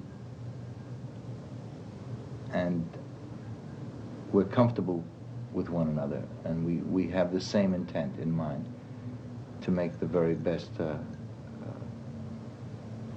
statement that we can make in a film. And hopefully it's theatrically exciting, and if it isn't, then it isn't. But our first feeling is that the film will have some feeling, and that it won't just be a silly attempt, because we're not making films really to make the next film. We're making that film, and I know that many of our friends that make films are worried about their continuity. They're worried about what's the next picture they're going to make, and they can't stand still for 2 or 3 years while they don't work. Well, we don't care that much. I mean, obviously we care, but we'll care after the film is finished, and not before. As an independent filmmaker, as a producer-director, how was the Woman Under the Influence financially mounted, you know, the whole thing? Peter and Jenna and I put up all the money for the film, and that's how it was financed. It's like this last picture we made, Killing of a Chinese Bookie, we just finished it with Gazara. I put up the money. But do you meet specific problem as an independent filmmaker, working outside the system, outside the studios? Do you feel you have specific problems? You mean financial problems? Yes. Yeah, also distribution. Everyone has financial problems, even dogs. I want to go back to my question about this problem of cutting, because obviously you work with long sequences, blocks of film. You know, the film is, I don't know, I saw the film this afternoon, and I don't remember how many sequences, but you have long sequences, you know, 15 minutes, 20 minutes. So, and I think that the ratio of what you film and the ratio of what you keep is rather great, that you shoot a lot. So are you just cutting complete sequences out of the movie, or are you trimming inside a sequence? No, there are complete sequences cut out. In the case of Women Under the Influence, for instance, was in terms of the script and what you shot and what you finally edited, what are the various changes or the evolution? All right. There are, for instance, in Woman Under the Influence, there was sequences where Jenna and Peter, the husband and wife, were alone, and their personal relationship, and I loved what was happening between them. They were beautiful, lovely. They were lovely sequences. Sequences in the morning, talking about dreams that they had, their relationships, in the rain, taking a walk, finding out what these people were about. I don't know if I consciously or subconsciously never intended it for it to be there, but I always knew that it was giving the audience, and taking two people and selling them too much, making the audience. When I saw the picture in its full, complete cut, I was, while I loved the sequences, I thought, if these two people have such an incredible relationship, such an incredible close relationship, it seems to me that they would never get to this stage, and I couldn't believe any longer that the basic problem that existed between them would any longer exist. And I thought that it was, I think, a romantic desire on my part and the performer's part for it to be a real, a lasting, good relationship, that a romance. And it's not a romance totally, because marriage isn't a romance totally. It's a very sparse moments do you have time to be romantic in a marriage. How long was the first rough cut that you had of the picture? About 3 hours and 50 minutes. I had the feeling while seeing this film that it was the film that was the most simple on the level of the storyline. In other words, I mean, it's a little arbitrary, but I think that in the other movies, Million Moscovich and Husbands and Faces, there are events that happen on the level of the social relationship, for instance, adultery, or husbands leaving their wives, going to London, or in Million Moscovich, a woman who is not married, getting married, and so on. Here is the simplest thing you have done. In other words, that everything, all the events are on the level of the emotions. There is almost no factual event in the film, in the sense of in a turn in life in terms of change of social condition, or I mean, everything is set at the beginning, and there is nothing happening except on the level of emotion. I think that's true. I think it was perhaps the boldest in that sense. The film was everything, the action was purely on the level of emotion. Well, listen, everyone is, most everybody in the world at one time or the other is married or in love with someone. And we all realize the difficulties. I don't think we have to spell out the formality, the formal difficulties of any woman that's alone in the house, and or the problems of a man, or the problems of a woman. You don't have to really spell out what they go through, because everyone knows. So we deal with that as an assumption. I mean, physicists deal through assumptive reasoning today, and to reiterate, to retell what the problems are between a man and woman in terms of at 9 o'clock or 8 o'clock he goes out of the house, and then he doesn't come home again till 6 o'clock, and then what does she do between 6 and then she meets friends and they play bridge, and they go out and she goes shopping, and she has to get the children off, and then she has to clean the house, and she has to make in the meantime she turns on television and she watches other people's lives, or she reads a book and sees that sex is real, or I don't want to go through all that. We all know that. So the only thing is the conditions between a man and a woman. who don't judge each other on the levels that that most people judge each other on, and who live together with great acceptance, more acceptance than I think most people. And still, the pain of their marriage and the pain of the double cross, the pain of a woman being under the influence of a man, which isn't fair, but that's the way it is. You know, love has an influence. And if you love somebody, you want them to be proud of you, that you want them to love you, that you want them to take care of you, you want them to be romantic. You want so much from the person you love that it's an impossibility. And at times they crumble. And I think it's both. It happens to men and women. When you're in love with somebody, you also take them at times and put them in your pocket and forget about them and walk away. Have enormous confidence in the fact that they will always be there, and never consider their problems till suddenly that they exist. But a man is never jealous of a woman if she run down the street and take all her clothes off. He will never get upset. He will take care of the woman at that time until time will make it annoying. The repetition of those acts. But in the beginning, he would be very understanding. And but if a man would catch a woman in a lie, in a simple lie, it would not even have to be an infidelity, in a lie, he would maybe not react in any specific way, but we would certainly take note and never forget that and not trust any longer. And the same thing with a woman. And then the enemy camps begin. There is one question I kept asking myself when I saw a film at Cannes, is how much of the film was written and how much was improvised, on the set. One really gets the feeling that filmmaking for you is more producing an event than reproducing one, You see what I mean? Creating a situation. I'm so skilled that you don't see that. No, it's all written. Everything is written, and all the dialogue has been written before. That's unbelievable. Yes, but it wouldn't make any difference if it wasn't, because what we're really doing is dealing with thoughts and with feelings.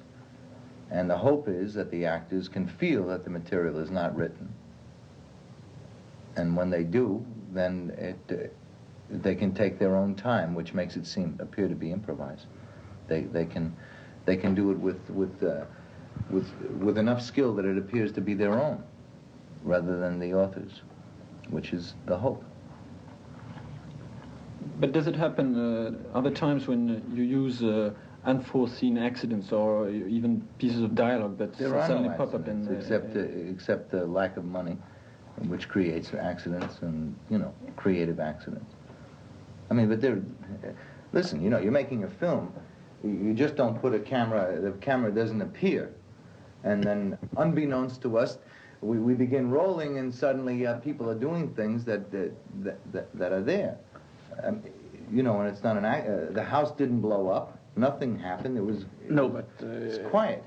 It's really a quiet film filled with emotion. Yes. No, but sometimes something happens. I mean, an amateur or a professional actor can suddenly have an idea, or you might have an idea of changing something at one moment of emotional intensity, and suddenly, somebody has a gesture that was not.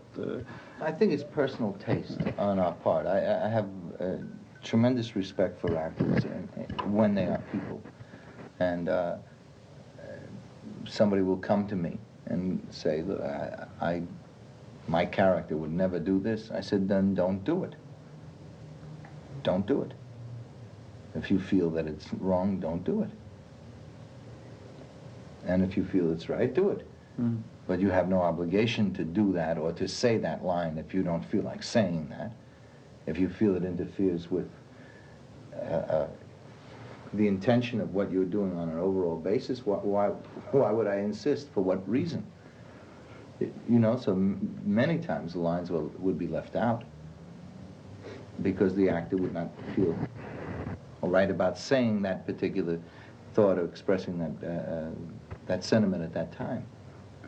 But I find that I've never seen an actor working on a picture of mine that ever lost a line, ever felt any pressure of saying it, because I say whatever you feel. They always ask me, can we say whatever we want? I say yes, and they always say the lines. And sometimes I don't know whether it's, there are other cases. On Shadows we did improvise. On Husbands we did improvise half of the movie, approximately half of the movie. But that's because it was that particular kind of picture. On Woman Under the Influence, if you improvise that picture, it would be very difficult. And Faces, was it? No, it was all scripted. Like this one, and like Miniman Moscovich too? Yes. Those are the three. But I find absolutely no difference. I can't tell any difference. No, we don't see it. I mean, we don't see any difference when we watch the film. We couldn't know that Husband was more improvised than this one. No, you couldn't tell. But during the rehearsals, do you work on the characters? Are there times where you expand some character, build up a character? Are there changes at the time of a rehearsal, or do you keep to the script? So a lot of times it would change it if it doesn't work. I never feel it's the actor. If you have a good actor and suddenly the actor can't act any longer, there must be something wrong. And it must be the scene, there must be the writing or the words, or the intention isn't clear enough, and I don't feel that I'm perfect by any means. Taking very complicated ideas. I mean, every day I get up in the morning and I think, what the hell, I'm not so secure in my life that I can talk about everyone's marriage. And give the answers, because I don't know any of the answers. One day you have an answer and the next day it's no damn good. So we go in there with the thought, and if all the thoughts correspond to what everyone feels is right, then we go ahead and we talk about it, we argue about it, and sometimes rewrite the entire sequence. You rewrite? Yes, rewrite before we shoot it. When do the rehearsals take place? I mean, do you meet the actors a long time before the starting of the picture, or? Yes, we will get together and read. I believe that in most pictures, the actors that are in the films don't even meet each other. They don't know each other. I've been in films where I said, "Oh, were you in that film?" I was in the film. If we don't see the film, we don't know we're in the film together. We don't share scenes together. We don't know where they're... Even sometimes you share a scene and you don't know. You don't know. Hopefully. With editing, you can... But we get together and we read for a number of weeks. We meet on a Tuesday night or a Wednesday night and get together and read the entire script and then go, ooh.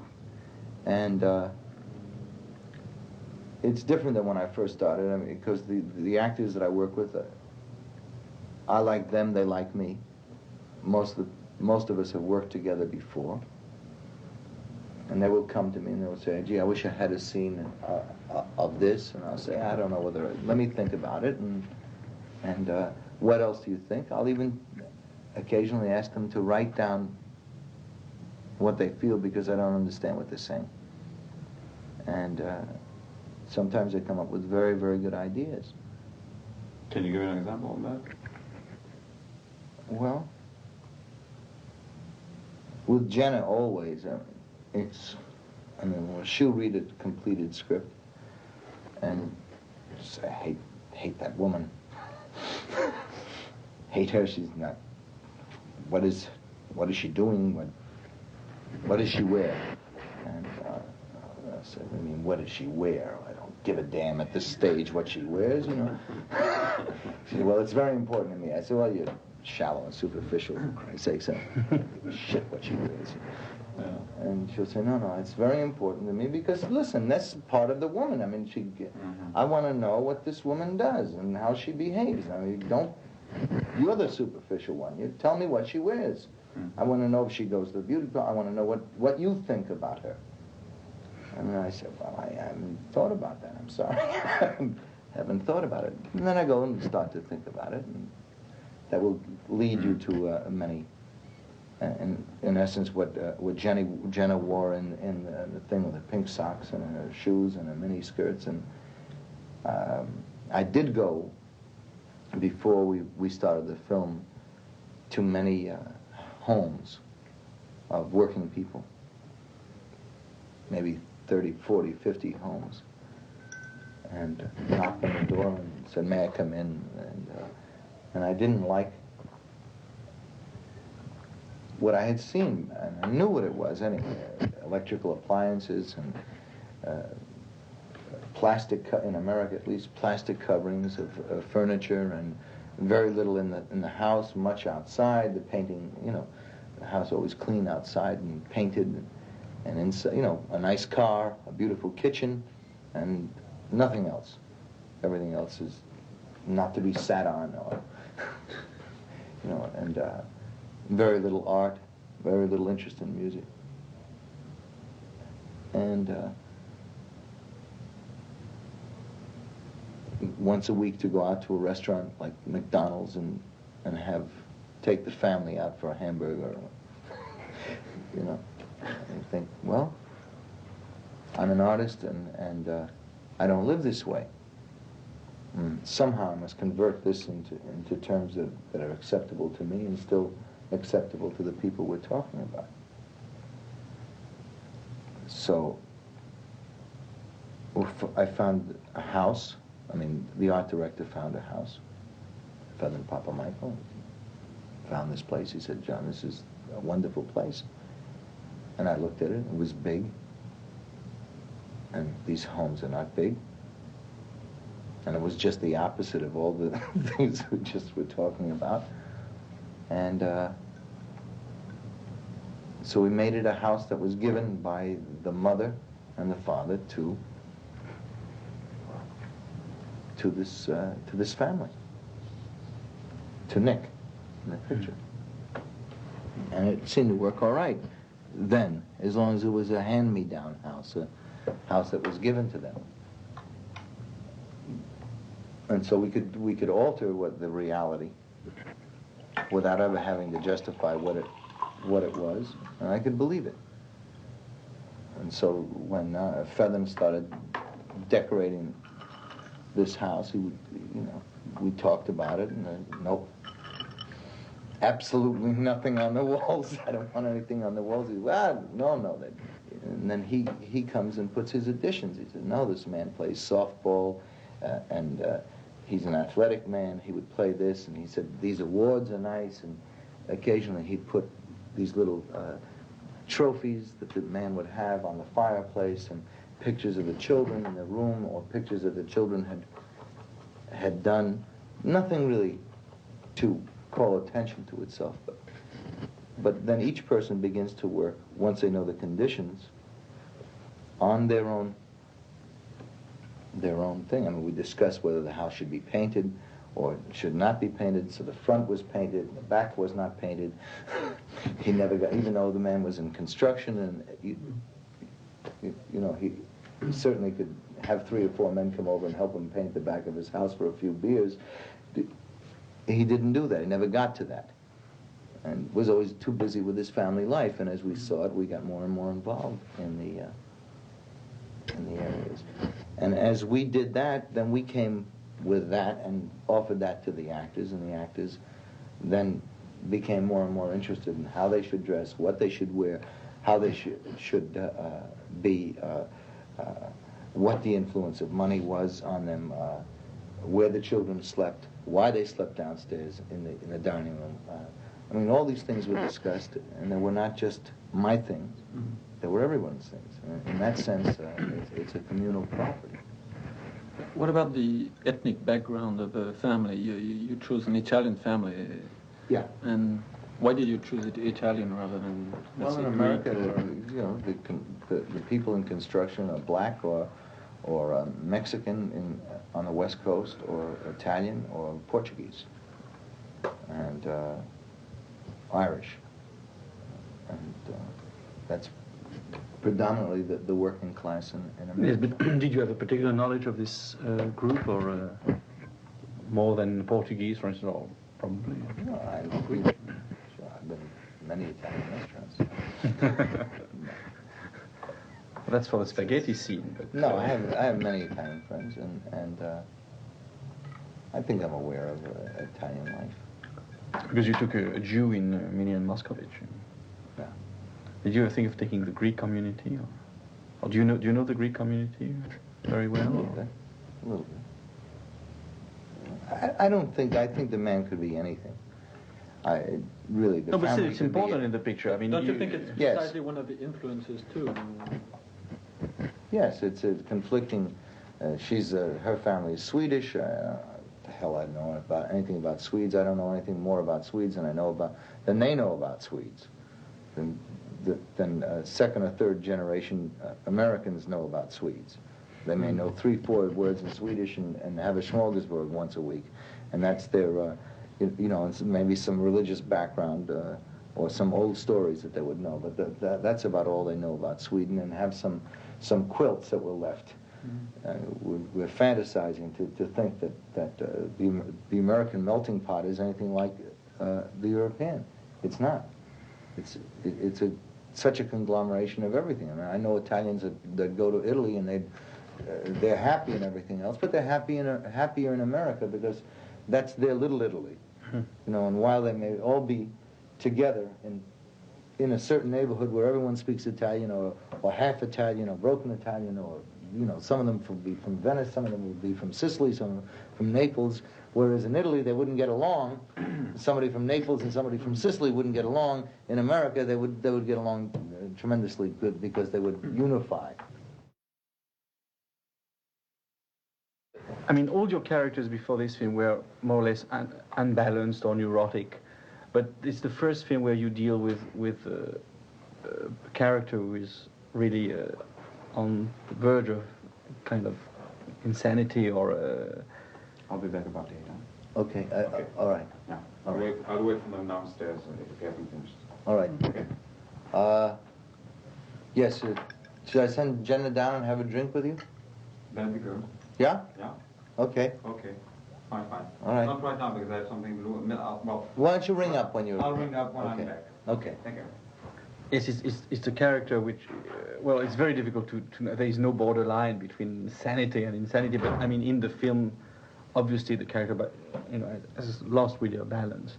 Now, was it different for you in the way of directing Jenna, or because it was a case, a mental case, for instance, gestures or attitudes and so on? Did you have to study cases like that? Because it's not like a psychological scene where people can have any kind of reaction.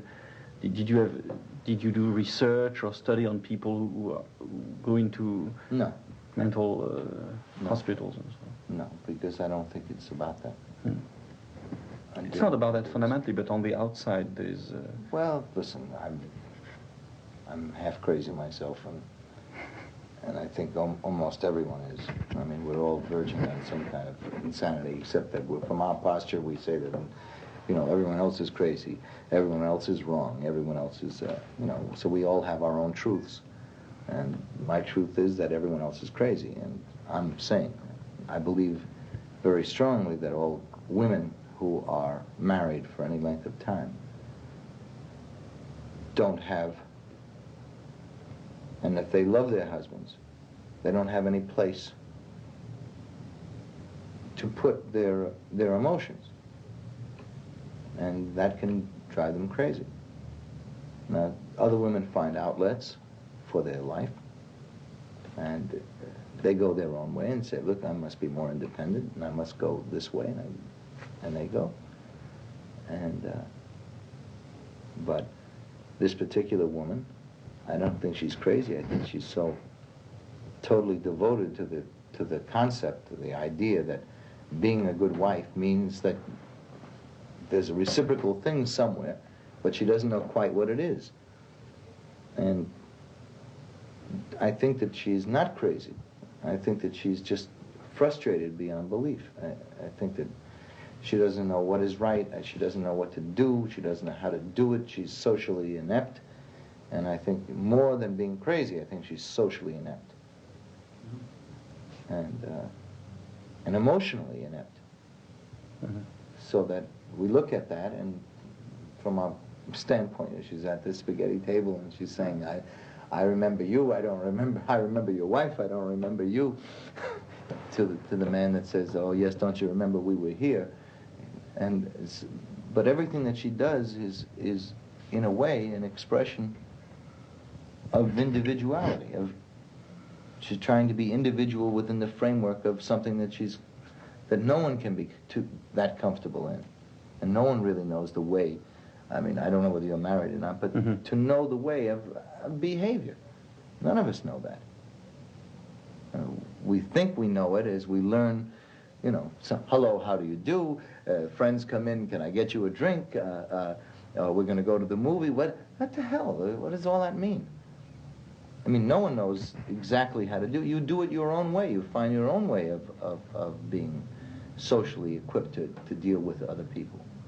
But it's not that easy.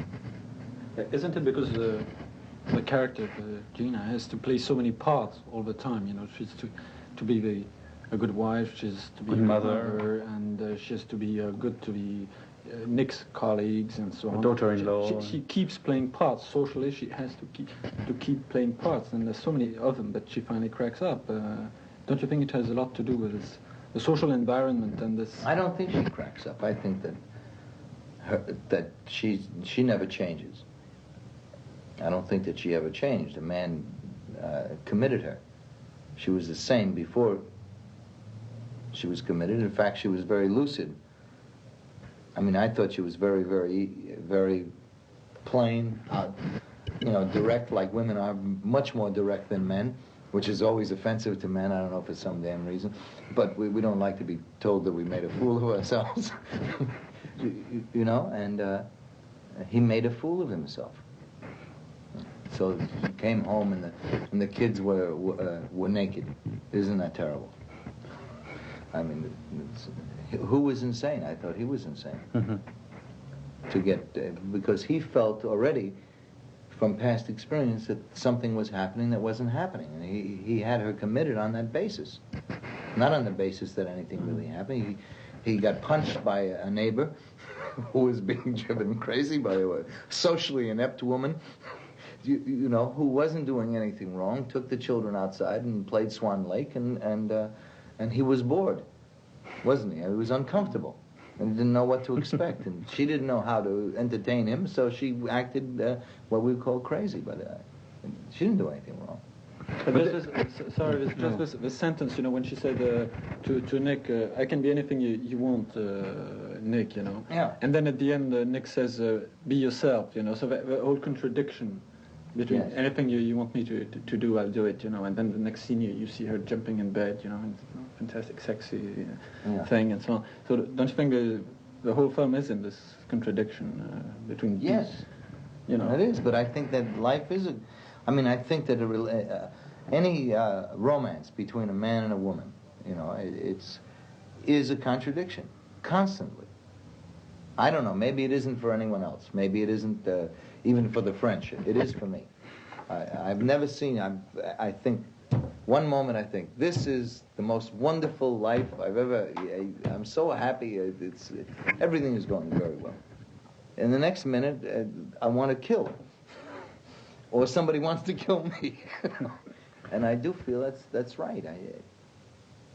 I do think that life is difficult. I don't think it's easy. And I think it's filled with mystery, the mystery of what's going to happen the next moment and how you're going to feel the next moment. Half of our life is mood. Explain that to me. Why do you feel moody? But people understand it. They say, get up. They can explain their mood by saying it's morning.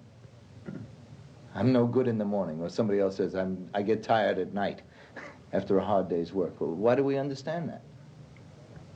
You explain some logical explanation for that. I mean, somebody's terrible in the morning, very brutal or feeling terrible in the morning. And you can tell your mate, I'm sorry, it's just that it's early in the morning, I'm not good early in the morning. And everyone understands that. But I don't understand that. I mean, what does that mean? I don't feel well in the morning. It's silly.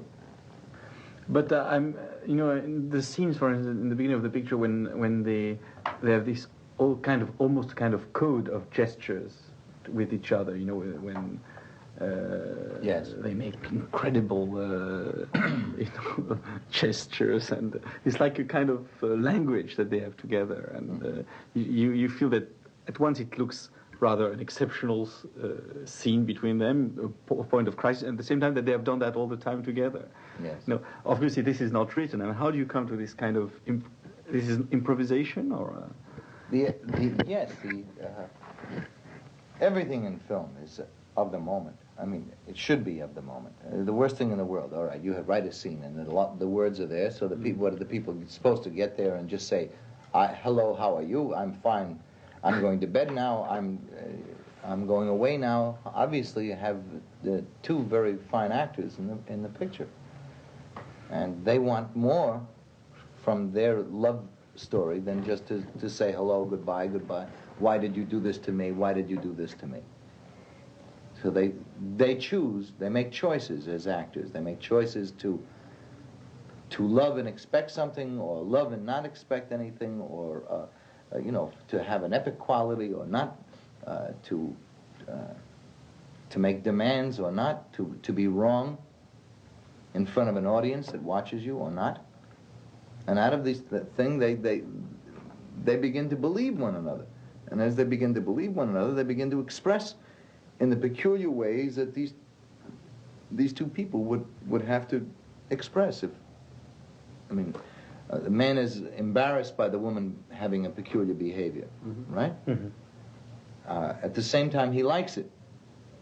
But at the same time, he doesn't want her to display that peculiar behavior to anyone else. But at the same time, he invites everyone into the house where at 7 o'clock in the morning, where she has to display her peculiar behavior. Mm-hmm. So it is a series of contradictions, and those series of contradictions, in order to play them, the actors themselves are trying to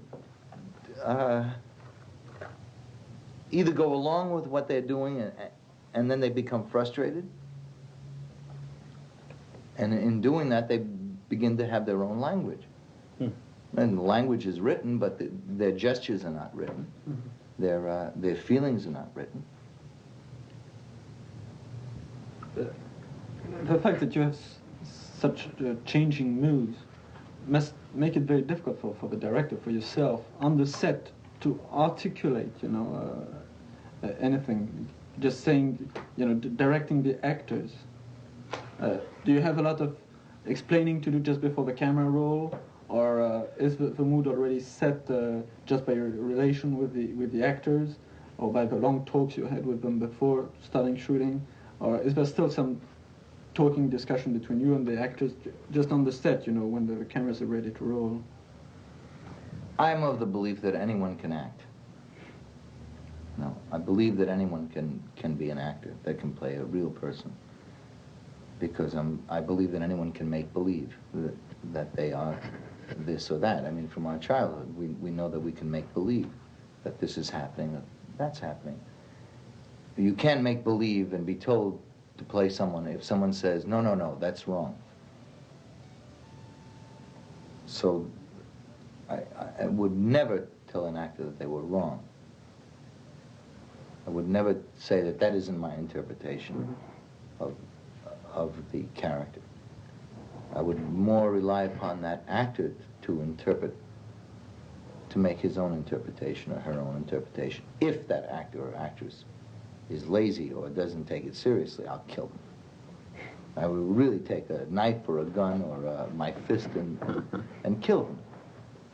But in terms of their displaying, when Peter's mother came in and said to Jenna that she leaves the children hungry and naked in the streets and everything else, which is obviously shit, and an attempt on her part to take the side of her son.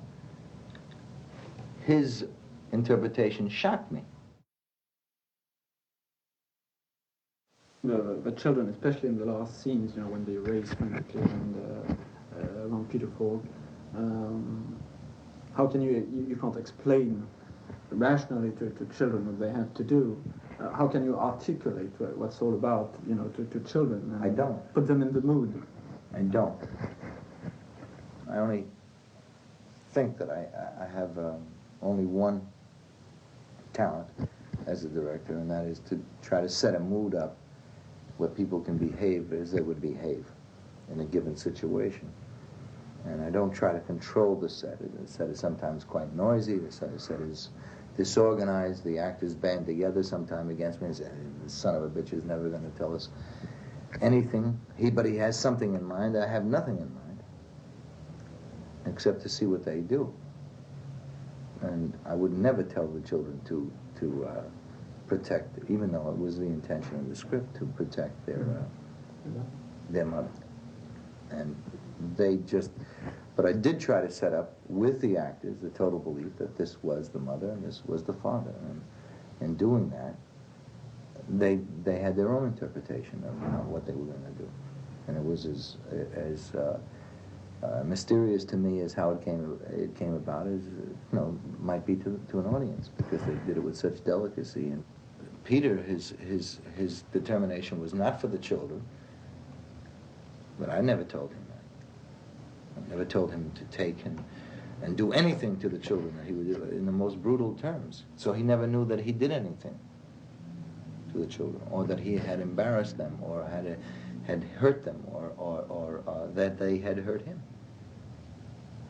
He never knew it until the consequence scene, and then the consequence scene, and they just made other discoveries, and their life was rolling. The only thing I could do was shoot the picture in as much continuity as possible, so that it would be very difficult to shoot that last scene as the first scene in a movie.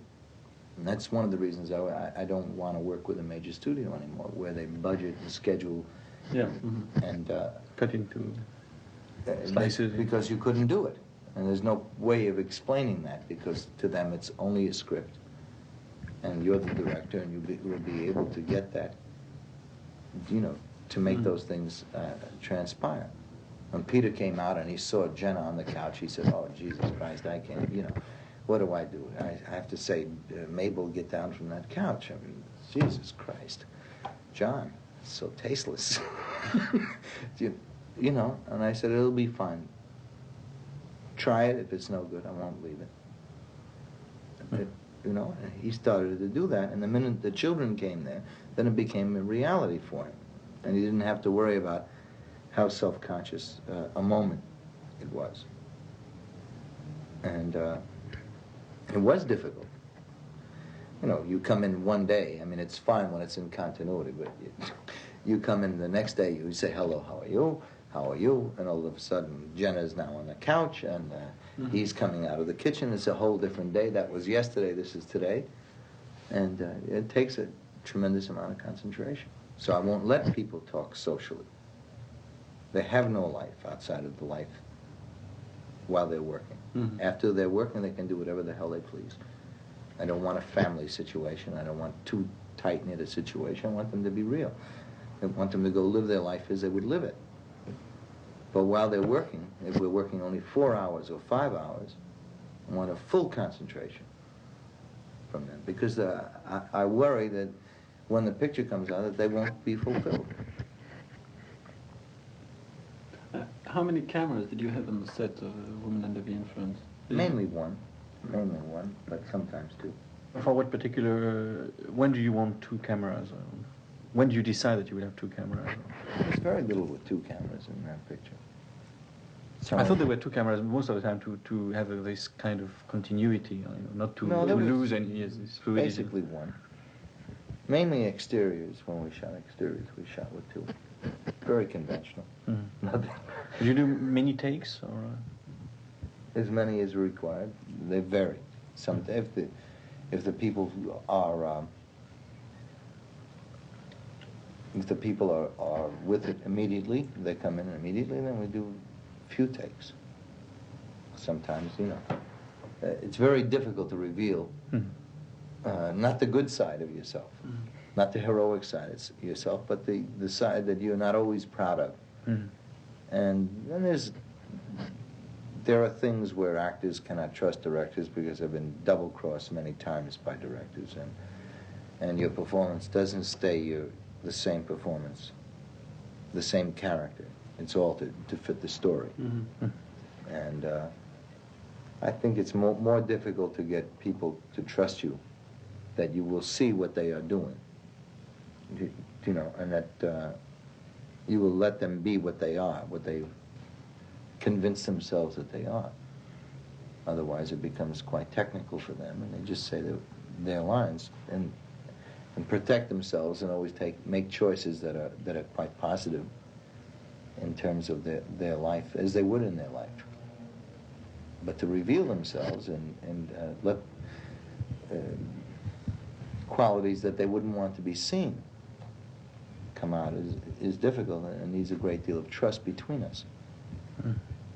So I don't want to act that I'm disinterested in what they're doing, or have another actor behave in a manner that's social, that would in some way put that actor, get him feeling that I better not do something that might not seem social at this time. So I wouldn't allow any social talk, you know, conversation. What did you do last night? I went to the film. Oh, I saw Godfather 2.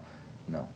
There's something also that I kept thinking during the film is, how did you adjust the camera movement to the movements of your actors? How much the camera movements had been rehearsed or planned before the scene actually took place? You know. The film seems more. Yeah. Just adding thing. The film seems more controlled than anything of yours I have seen in terms of direction of camera and so on. Mm-hmm. Were you conscious of that? Or? I just think the story is quite simple. You know, I mean, it's complicated but simple. I wouldn't want to make a lot of cuts on that picture, because I don't think you would believe the picture or believe the emotions that would be stimulated by technical ideas. You know, so we set a camera up, knowing that they would have to play within the framework of this entire space, and try to light for the entire room and let them play. And I believe that, you know, if you're seeing something that's convincing, that it doesn't matter how you see it. I mean, it all becomes quite artistic if it's done, if the framing is wrong. If it's good, then it's artistic. If it's bad, then it's bad. I think that the quality of what you're seeing is more important than the quality of the way it is seen. Well, in that case, I'm not so often. What I think is that the camera is a fantastic emotional part in the story too, in the telling of a story, and that the technique is not innocent. You know, it's not something innocent. It's not just filming what's on before the camera. But the camera itself is something to do. There's a relation between the characters and the camera. Every director would shoot it differently. I mean, I don't know. I would only shoot it the way I feel I could best tell the action. I mean, anticipate what was going to happen, allow the actors to have as much freedom for themselves and not have so much camera movement that they, you know, the woman is going crazy. I mean, she's so disappointed and been so double-crossed that she doesn't know what to do. I mean, how can I take the camera and say, wait a minute, we're going to do this in cuts? I mean, it's an impossibility. It's too much to demand upon somebody to, you know, to convince herself.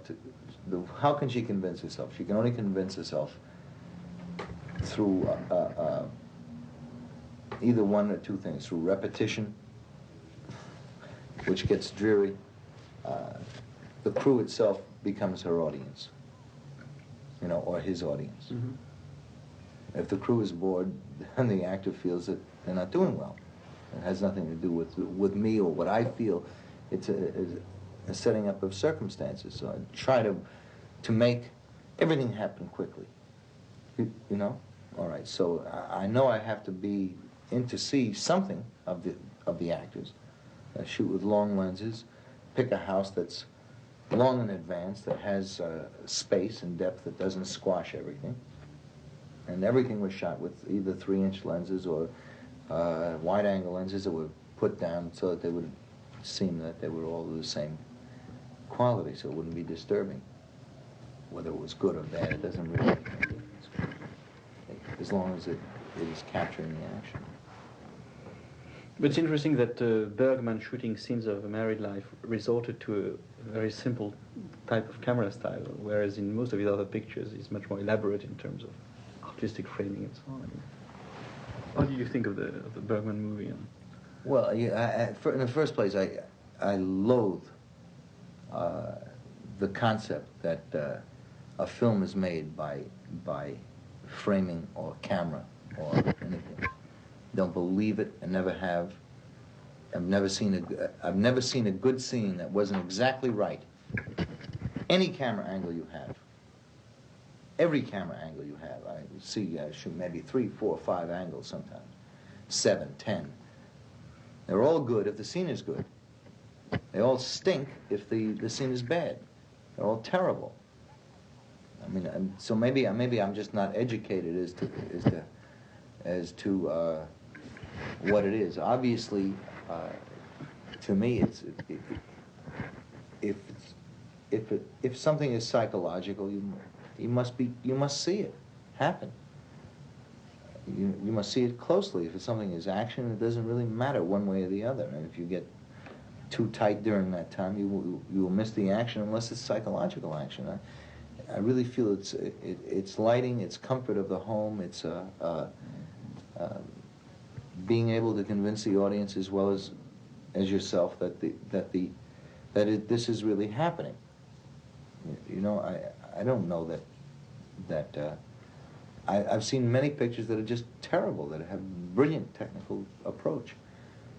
And then I question whether that's really brilliant technical approach. I've seen pictures that to me would be better misframed, horrible.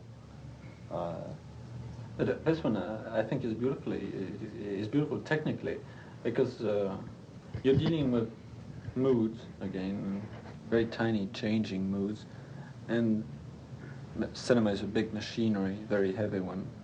So I think the camera angles in your films are not just any camera angles, and they adjust to these moods. Yes. That's what we try to do, rather than adjust the scenes. What I'm saying is that I don't try to adjust the scenes to the camera, but the camera to the scenes. So if the scenes are good, it's a question of seeing which is the best way we can see these scenes. Which is the best way to I know that we were overexposed, and I discussed it with Mitchell, you know, the lighting man. Mm-hmm. And he said, Jesus, awfully hot. You know, some of those scenes are awfully hot. And I said, oh, it's quite sterile. It's a sterile mood. I don't mind it at all. He said, I'm glad, because that would be, but it may not look so beautiful. You know, and some of it will look dreary and down and washed. And I said, well, it seems right to me. And he said, yes, it seems right to me too. And so it's a question of the degree of what you're trying to capture. If you know, I don't want to point to any particular picture, but it seems that French Connection was shot right. It was shot for the action. There was a particular scene where they made that dope bust uptown in Harlem Place, and it seemed real. And it was pushed 2 stops, obviously. Now, the 2-stop push is not really good for every scene, but it was very good for that scene because it helped the reality. It helped you believe that it couldn't have been gotten any other way, that scene was really happening. I thought it was really, in my mind, the most effective scene in the film, because it made you believe that these policemen were vulnerable, that the people in the bar where the bust was taking place were vulnerable. Mm-hmm. So, you know, to discuss whether it's a 2-stop push or not a 2-stop push is a technical thing that hasn't got any bearing. It was courageous to do the two-stop push because we all know that the laboratories don't want to do a two-stop push, you know, especially on a major film because they don't want to look bad. And it could look so much nicer if it wasn't a two-stop push, you know? But obviously in Kubrick's new film that a two-stop push wouldn't go, you know, if you're doing the costume. A costume melodrama. Obviously, with the importance of actors, you must think of actors in the roles that you write. I mean, beforehand. I mean, when you write a script, you think of the actors who are going to, the main roles who are going to play them. Sometimes, yes. It's always fortunate, yes. For instance, Peter Falk. If I know you're playing a part, I certainly would. No, but for instance, this picture, did you think of Peter Falk? It would be easier to know that who that character was, what you were capable of, especially if you knew the person, you knew the background. Did you write it for Peter Falk, for instance? This no. And for Gina Rowan? Yes. But were you exploring, because the three women characters she has played are very different, you know, I mean, from the prostitute in Faces and the girl who changes men all the time but finally gets settled, and the married woman. I mean, they are three. Were you trying to explore different... Well, I think Jenna is a very great actress. I think she's a very great actress. And it's hard for me to say because I'm married to her. And I think everybody agrees with you. But she's capable of doing anything. She's a serious woman. She's serious. I mean, she has laughter and she has children and she lives her life. And she's not neurotic and she's not... she's a very simple woman who feels very deeply about things. And so it's a wonderful instrument to work with. I mean, she's... But in other words, is the incentive to make a film a character or a situation? I mean, are you excited about, dealing with her type of character in Faces or Minnie or Mabel? Or is it the situation, of a kind of relationship? It's a theme, I think, the thematic idea that intrigues me. We're going to do another film, Jenna and I are going to do a film that is about an actress. And I wouldn't want to make a film about an actress unless the audience could understand what an actress was about. So it's a very exciting thing for us to approach. And I will talk with her about it, and we will discuss it, and I won't try to write it. And I'll put it together in my mind and tell her what I have, and say, geez, these are the problem. How the hell are we ever going to do this to make an audience understand what an actress is going through? And then we find ways of doing it, which are in the beginning divisive, and then later on we try to make as real as possible. And then we'll I'll sit down and write the script of that, trying to encompass everything we've talked about. Obviously, when we sit there and talk, we said, who's going to play the psychiatrist? Oh, yes, sir. It has nothing to do with you. I don't want to talk to you about that. But who would play that other woman is something that is very important to her. So I wouldn't cast that part without having her discuss that, and approve that, and feel that that's right, because it would affect her performance. It would affect the way she plays. If she's talking about a psychiatrist, if she's talking about a policeman, or talking about an incidental character, has nothing to do with it. But something that does affect somebody, I would want that person to have. In other words, if you were going to fall in love with somebody, and there's a love story between you and someone else, and we had to look for the girl, I would want you to like the girl. I would not want to pick a girl that I liked that you despised. It would be very difficult for you to play with that girl, because I don't have to fall in love with you, you do. So I would try to you know, go out and say, what do you think of her? No. And at the risk of being weak or having people say, oh, you know, the actors push him around or doing anything like that, I think it's important. I think it's terribly important that there's some rapport between people on the screen. Do you have the same mixture of amateurs and professionals in this house? Yes. I mean, a lot of amateurs, a lot of professionals. so what does it? Why do you like this kind of chemistry? I don't know. Some of it is ego, I suppose, and some of it is. Some of it keeps. I mean, Jenna and Peter are two super professional actors, and when they play with amateurs, it keeps them alive.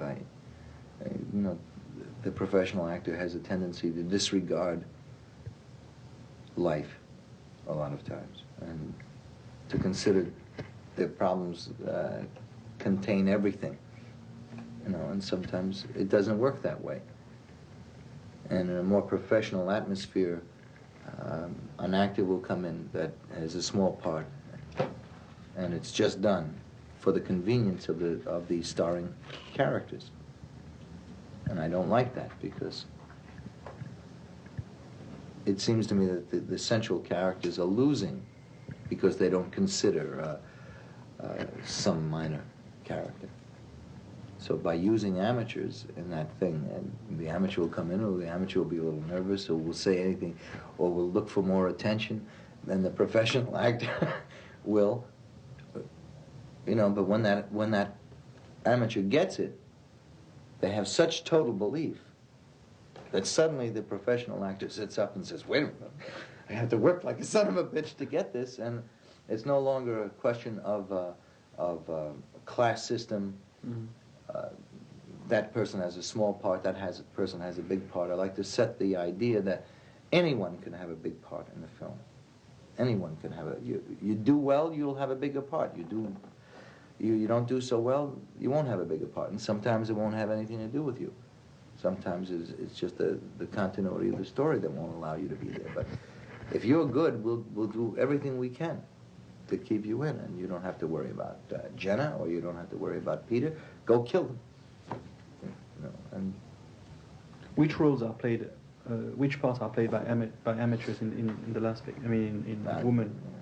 No, but I mean, among the main characters. No, I would never say. But I mean, people who have never played in films, are there? Yes. In all the films, yeah. But I will say that, you know, now, because it's later, and Lynn Collin had never acted. Mm-hmm. The girl in Faces, who played the wife. Yes. And she's tremendous. But she has played. And now she's an actress. She's a professional actress. In fact, that was about 50-50, some 50% amateur and 50% in A Woman too? In the last one? In A Woman too also? Yeah, so... I'm not saying that everyone is an amateur, because how can you say anyone is an amateur today? I mean, you're not... if you were put into a film, you're in a theatrical business where you talk about films all the time. So you are now an actor. Are you an amateur? I don't know what that means. Amateur what? You're an amateur actor. Amateur means that you don't get paid. In that sense, no, everyone's an amateur with me. To me, there are two different kinds of acting, and the acting of professional acting in Hollywood or television or Paris is to take the script and to do a commendable job, and to make everything work, and to make everything as believable as possible under the circumstances, and that's one kind of acting. And the other kind of acting is a creative interpretation, not for profit or for continuity, but to take a person and make someone's life more clear through feeling or through intelligence or through comedy or through whatever, but to make someone's life that has nothing to do with films. And say, I'm something like that person. to themselves. You know? There's something in me in that person. And it seems that if you can't at least achieve that much in playing somebody, then really there is nothing but the money and you know, some newspaper stories, or it becomes a faddish existence where suddenly you're there and you're a superstar and you're making $1 million or a hell of a lot of money for a picture. You don't know why, you know, and you're worried about the tomorrow coming. And so when people say to you, you must do this, then you do it. And if you want to pay for your house that you bought that's too expensive for you to live in, then you do it. And you become, you're not an actor or an artist, you're a businessman. It seemed that your films are also made in reaction to your acting career. I mean, in a way. In what sense? What did you learn from your acting career? In a negative way and in a positive way? I mean, to make your own films and to work with your actors. I mean, it comes from certain frustrations as an actor. Or? Oh, I don't know. Listen, I never was considered, and I never considered myself a director until recently. I mean, only because I've done it now so many times, it's ridiculous and phony to say I'm not a director anymore. Obviously, that's what I do for a living, so I have to do it. I mean, I'm doing it as a profession now, not just a slumming. So, in the beginning, I felt I wanted to enjoy my work, whatever it was. I wanted to, you know, if it was pain, I wanted to enjoy the pain of the work. I wanted to be with people that could share that, at least that one thing that we could have in common, that we want to do the best work that we can do. It didn't make any difference whether the picture is successful or not. Did we like the film? And then secondarily, was it a success in terms of did we make it emotionally clear enough for an audience to respond to that, or is it too tough for that audience? You know, but there are two different views on making a film. I mean,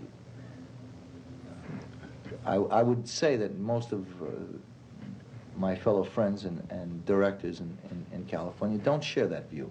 Mm-hmm. They want to make a good film. They want to make the best film they can make. I don't really want to make the best film I can make. I want to make a film that will please me, that will offset some of the feelings that I have,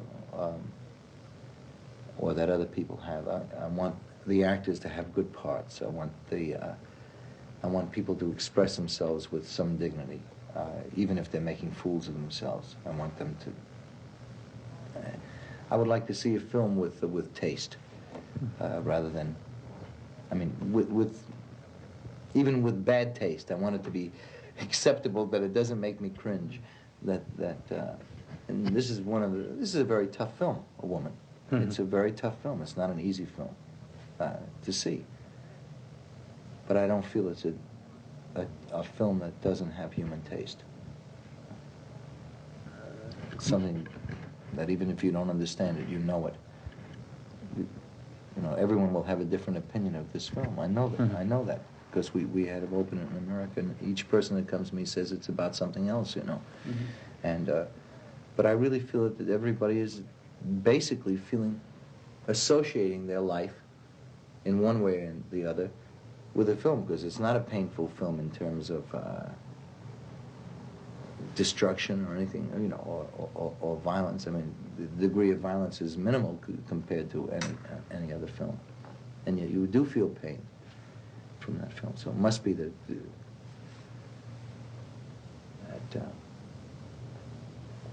people are feeling the same things we felt. There'll be times when I will steer an actor totally wrong. I have an idea and be excited about that idea and throw away my better judgment and just go along, and the actor will suck wind and join into that thing, and it'll be terrible. I can't let him be terrible or her be terrible. I have to be. I mean, I don't like to say it's my fault. You know, I don't want to say it's my fault. But it is.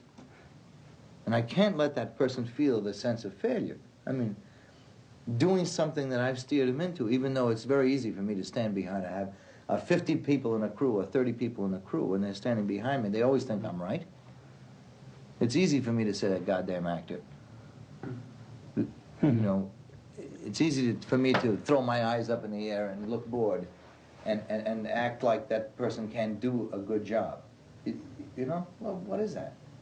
I'll only destroy that person, make a real enemy out of that person, and kill all the dreams that that person has, and all our dreams too, you know, in an effort to defend myself. So I've never liked directors because I always see that they do that.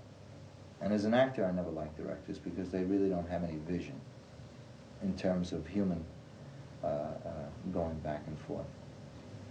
Look at all the actors that I've ever seen, that I've ever respected and liked, have always had problems. And once in a while, you find a director that really likes actors, and they don't have to be good. It's unfortunate, but that's the way it is. They don't have to be that good. They just have to be human, you know, with people. And you come in and I say to you, you're going to act in the film.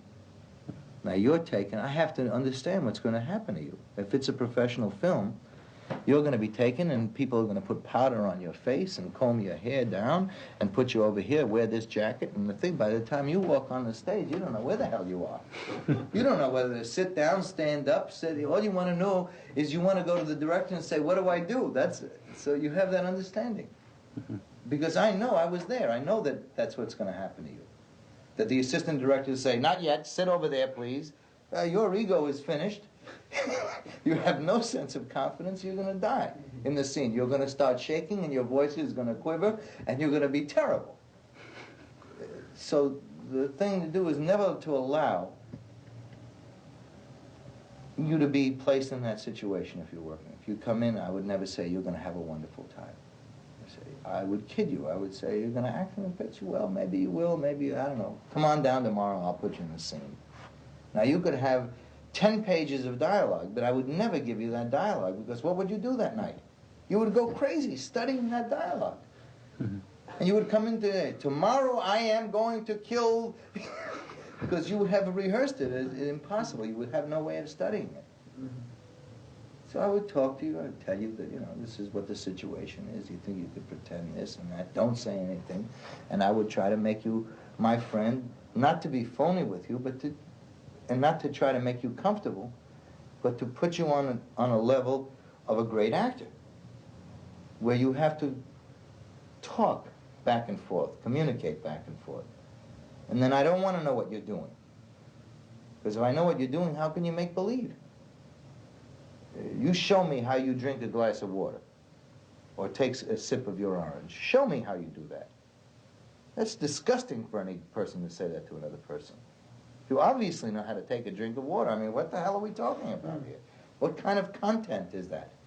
You mean to tell me that this is better than this, you know, or that there's a way to pick up a glass that you've done all your life?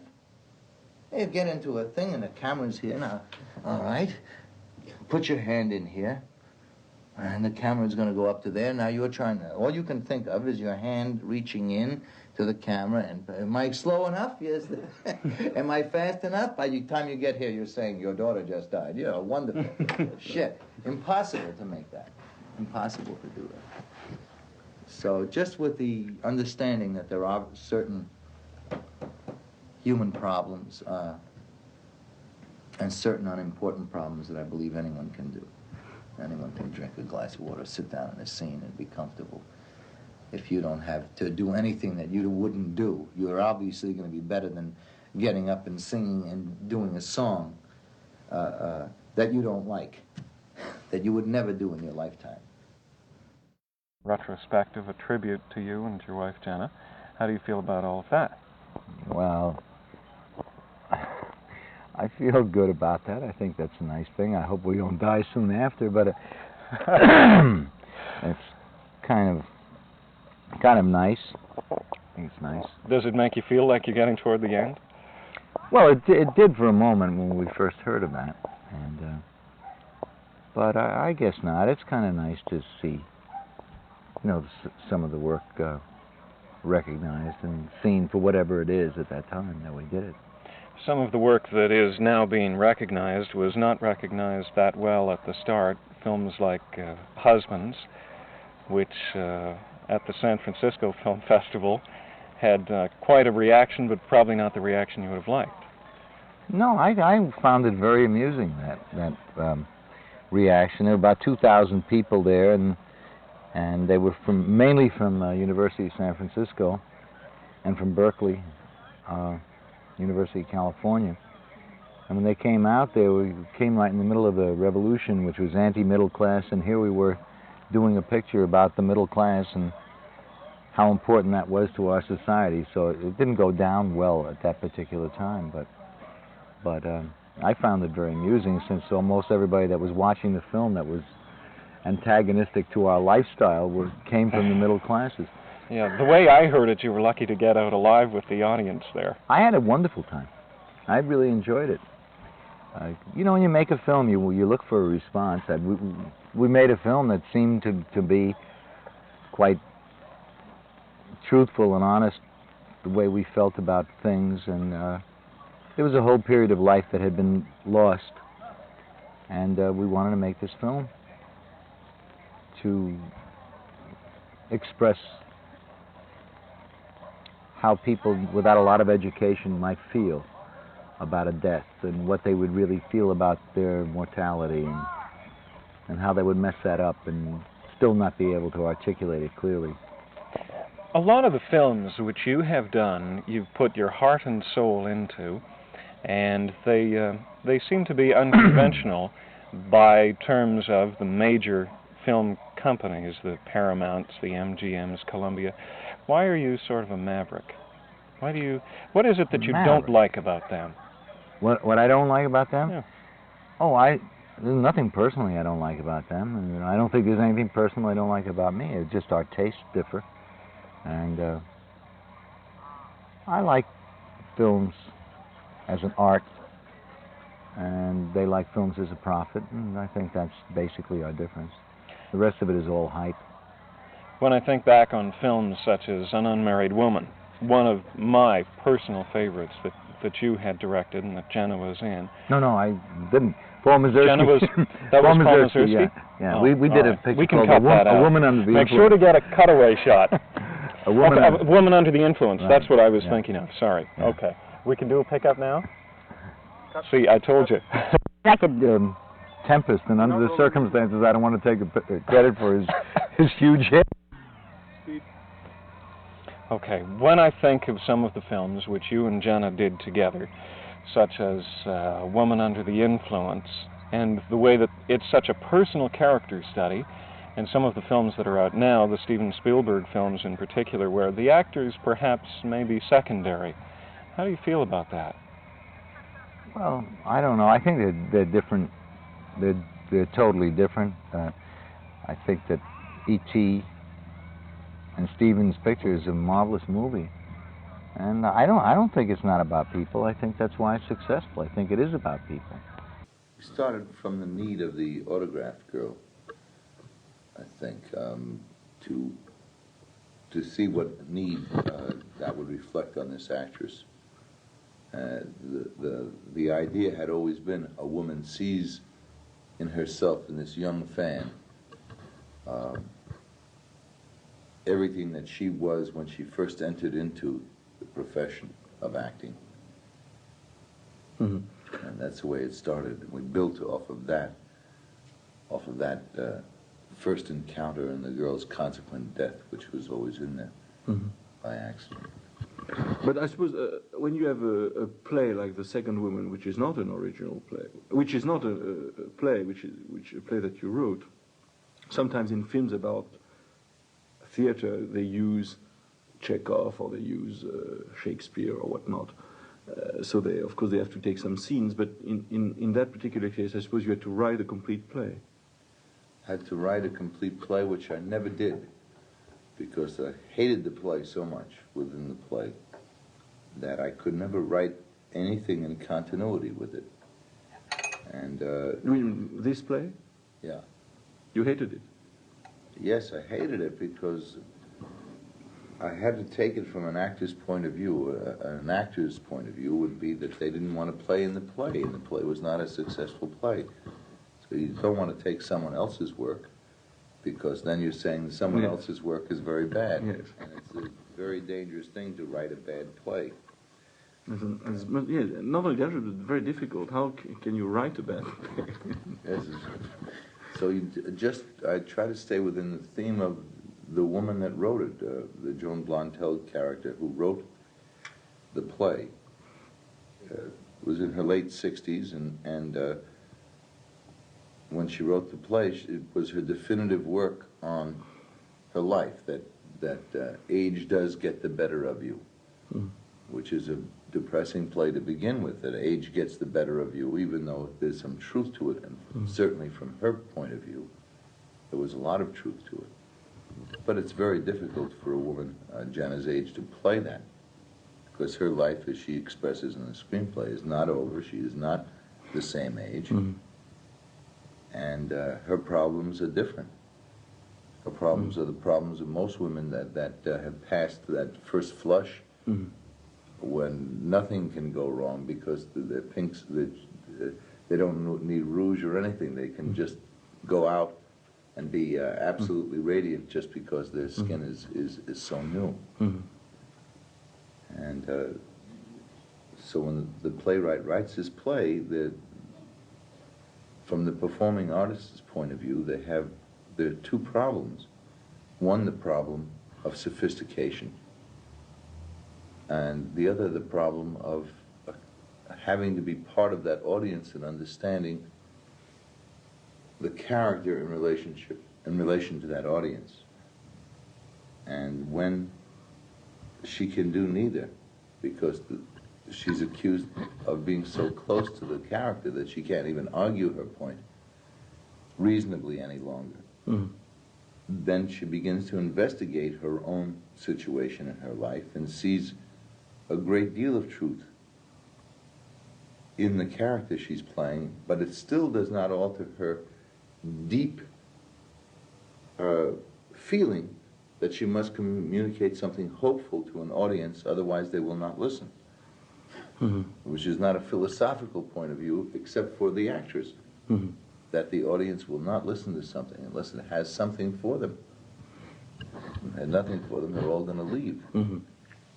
Consequently, she feels that the play is a bad play, and that it's anything you can do to change it would be marvelous, but she can't find anything to change it, because you can't alter something by yourself. So she employs everyone's aid, and no one will go. And finally, only an actor who feels that maybe his part is being jeopardized or something, who's had an affair with her, suddenly makes a fool of himself and throws the play away. Well, that's not what she had intended. But she goes along and finds out of that just that one moment of just saying, no, we're not going to be dead. We're not going to project death as the main thrust of this play. We're going to project life and put age in its perspective. And I feel that's what happened. An interesting thing is that most literary people, people that have anything to do with writing, find that ending is just a terrible ending, simply because the author's play, no matter how bad the play is, runs into shambles. It's put into pieces. And they get very angry at the actress, as they would in life, which also makes us all part of one continuing circle. The theater is the same as life. Life is the same as theater. The rituals may be slightly different. The problems are the same. They are always life problems. And then we as the audience, who look at the audience, who are looking at the play, I think respond very much the same way that the actual audience responds. It's very interesting to me to see the picture with responses, because I can't tell who's who is laughing, who's being irritated, the audience within the movie or the real audience.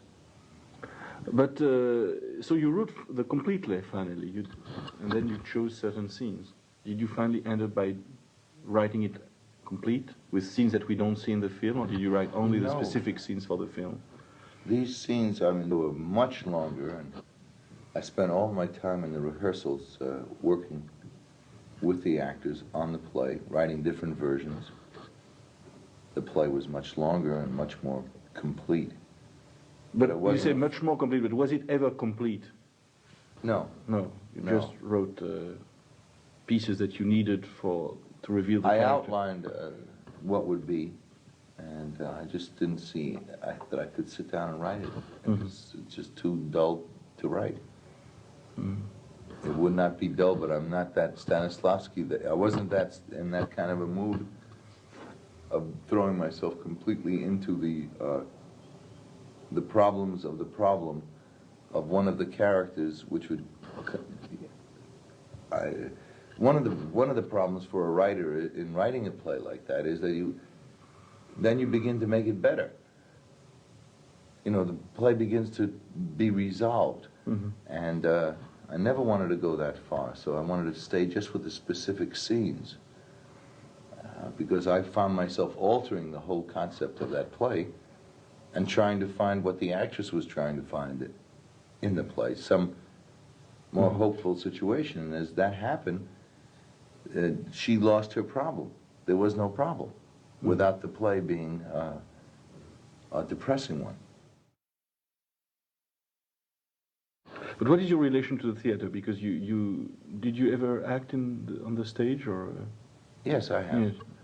Because I was talking with Kazan about that last week. He had done both films and plays, theater, and he said that finally the cinema is very, very different from the theater. In fact, for him, the cinema is closer to the novel, though maybe a lot of people think of the two being performing arts, but in fact, it's completely opposite. Do you feel that? I mean, how do you relate to the theater as?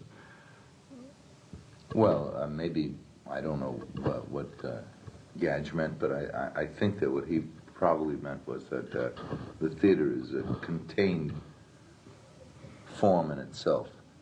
I mean, it isn't an adaptation. It isn't translating ideas into a different form. Those forms are right there. You write in the form of words as ideas that will paint pictures. In film, you have to paint pictures and accommodate the words to those pictures. And the words don't necessarily have anything to do with what is happening, because you have that other dimension of life where you can go in and say absolute lies, and if you do that on the stage, nobody knows what you're saying, because the distance is a little further to the performers, and it's more audio than visual. No, but I thought of your movies as really the most anti-theatrical in a way, because they try to capture moments of truth and like kind of use of microscope on the faces and on, you know, whereas the theater is much more stylized and abstract in a way. It's much more at arm's length. So your aesthetics is very opposed to the. Well, it's a different form. It's a different form. No, but there are some directors in the cinema that you can more relate to theatrical. If you see Eisenstein's Ivan the Terrible, or even Wells, where the way they don't shoot like. I don't mean that their films are film plays at all. Yeah. But I mean you can see a theatricality in their films which you could switch to the stage. But in your films, it's very opposite. So I thought that maybe you felt quite distant to the theater. But it's interesting to know that you were writing them as plays before. Yeah, well, I really just believe that there is a form where if you read the script of opening night, you'll see that it's written quite as a theater piece. I disagree that I'm farther away from the theater, and that those things are very obscure. I mean, those points are minuscule. I don't think they're minuscule. I think the high drama, in terms of what I'm doing anyway, would be thematically. The theme of age is a small thing, is not a large, defined subject. It's frightening because it's like a germ. Mm-hmm. And once you catch that disease, there is no cure for it. So the very nature of doing small things is the manner and shape of that problem. Mm-hmm. The theater is extremely formal. Mm-hmm. So that in the work rehearsal, the work ethic, or the work idea, you go usually to a damp backstage thing and rehearse on the stage with a overhead light. And we have gotten to know that as a theatrical thing. So when we see that on the screen, we recognize it, and it appears to us to be theatrical because it's so familiar. Mm-hmm. And the truth of it is so familiar. Within the framework of the New York theater, and I was shooting in in Pasadena, California, and in Los Angeles, California. There are no such theaters. And so that we took a much more theatrical approach to what the theater would look like, simply because it would be better to have the essence of the theater there than to have to go out and construct sets that would really look like sets and not have the age, the several years behind it that it needs to have that feeling, the creaking of the floors and for the actors as they walk along the set to make them feel like they're there. So I mean, we tried to do that. Now we screened the picture in New York, I mean, for friends and people in the theater, actors, and they really believed they were in the theater. They really believed that these were actors' problems, and the aging thing. There must have been at least 30 actors now that have come to me and said, "Listen, we have the same problem, or we've just gone through the same problem on Broadway.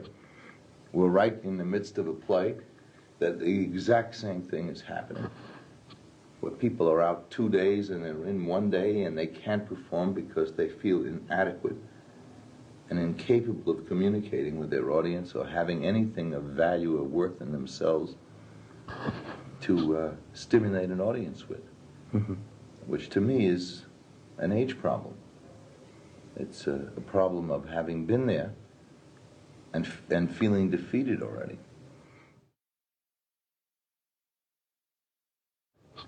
But it was normal that you should finally come with by doing a film about an actor, because you've always been fascinated by actors, just, the problem of the actor in your films. The part the actors play, which is even more important than any other film, the way you collaborate with them and so on. So normally it should end up by doing a film about an actor's career or an actor's problem. Yes, the big problem with for Jenna, which I think it was the most difficult part, is that she was having a problem, and if she played the play and she was marvelous in the play, there would be absolutely no way that she could have a problem. You see? So the material had nothing really to do with it. In her performing, she couldn't just appear to be bad so that we could suit the storyline. The problem would have to be a real problem so that the audience too would be feeling her own incompetence for whatever reason that she had on the stage. And I feel that it had to manifest itself in changes in the play and the theory and of what was wrong with the play, rather than the specific lines of the play or the specific scenes themselves. And I think that from that point of view, I'm quite relieved that we were able to do that, and I think that Jenna carried that off extremely well. not wanting to play the part and at times playing it, but you could feel the dissatisfaction of the lack of continuity of any particular place that she had, because she never made that complete communication. It was too spasmodic with her audience. It was in and out, as life is in and out when you have a problem. And I liked it. It was a rather heavily loaded with many ideas, which always makes a very difficult picture, and very not so easily defined. It's very much like a first film, you know. It's packed with different themes. It's like when you make first film, there's a kind of exuberance and baroque, almost in the construction. And the film, though it's your eighth film, ninth film, it has a look of a first film, and it's kind of it's more. I think it looks.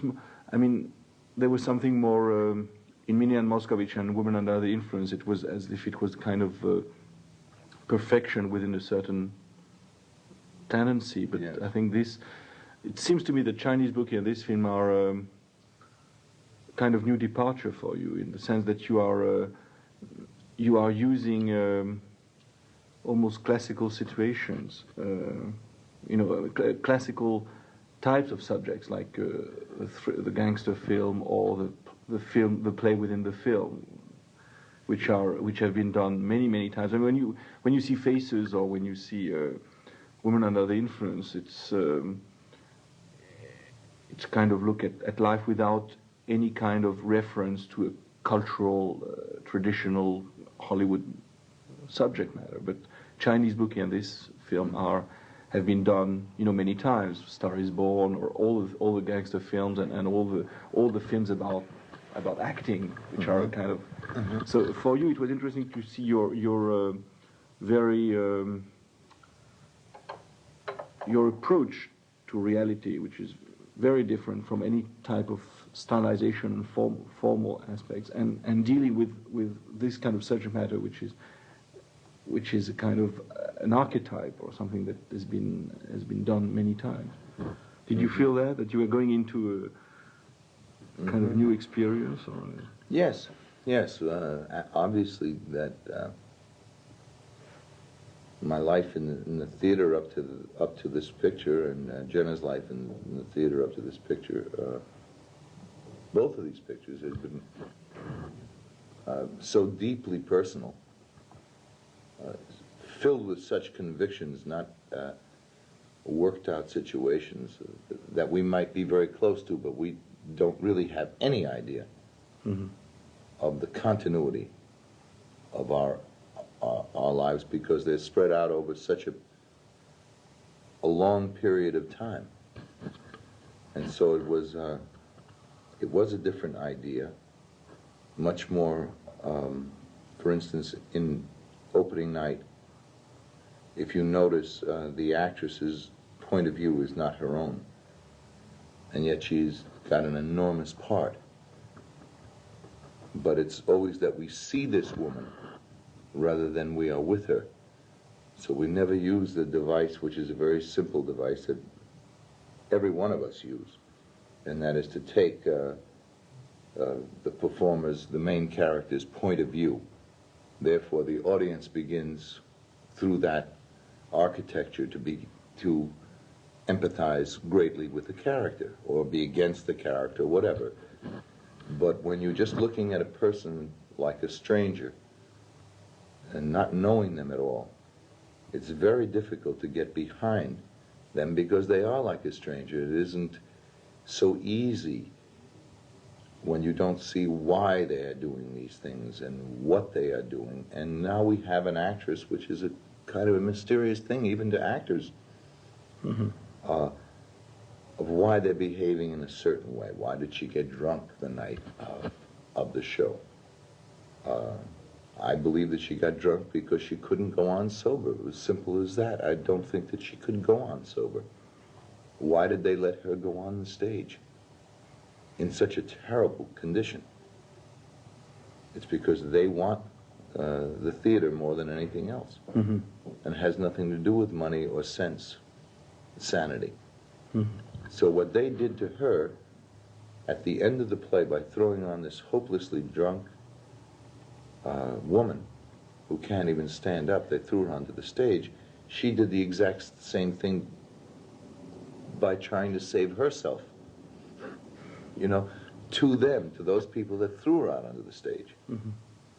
And as we see these things develop, they are very hard to construct in a non-clumsy way because they don't have any root of something that the audience has seen or known before.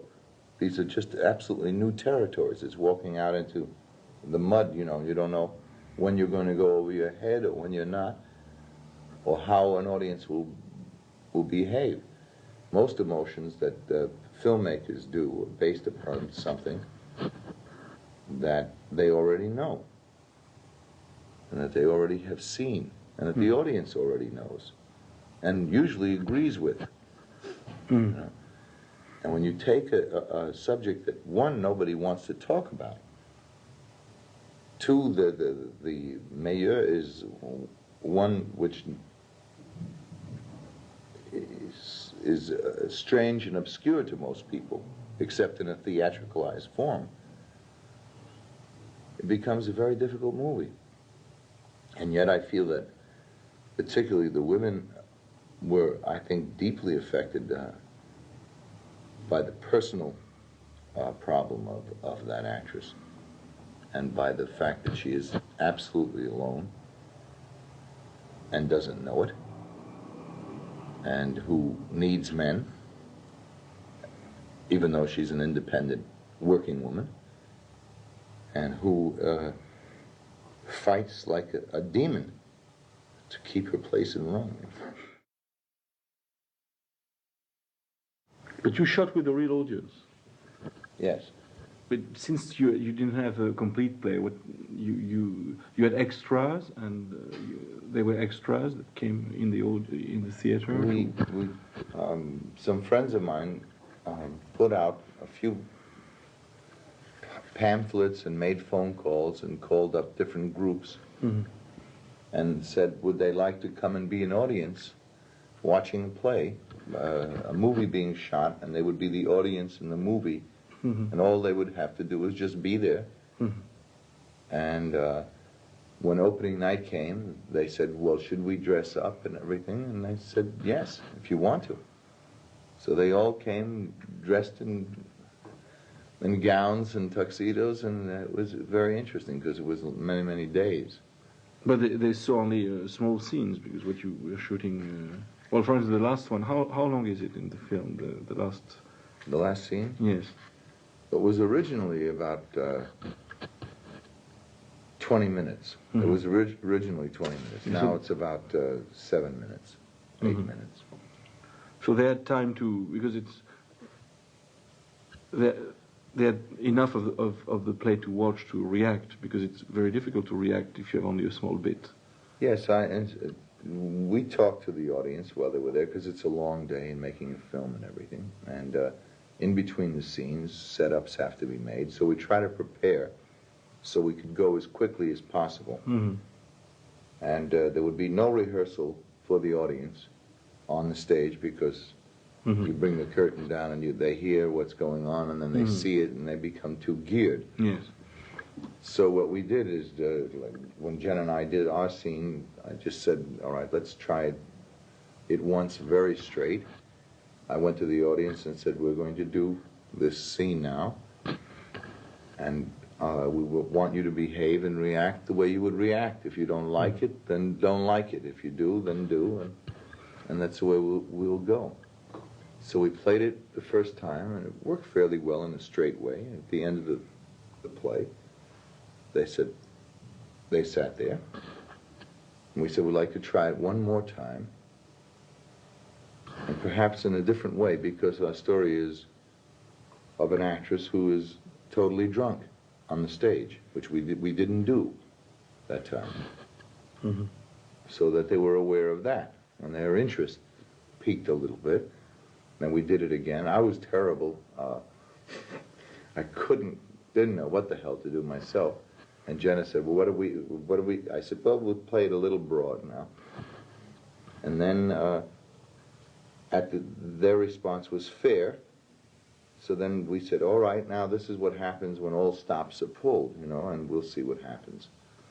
So we did it the third time, and that was the third take that was in the film. And they responded as they responded, and they responded very, very well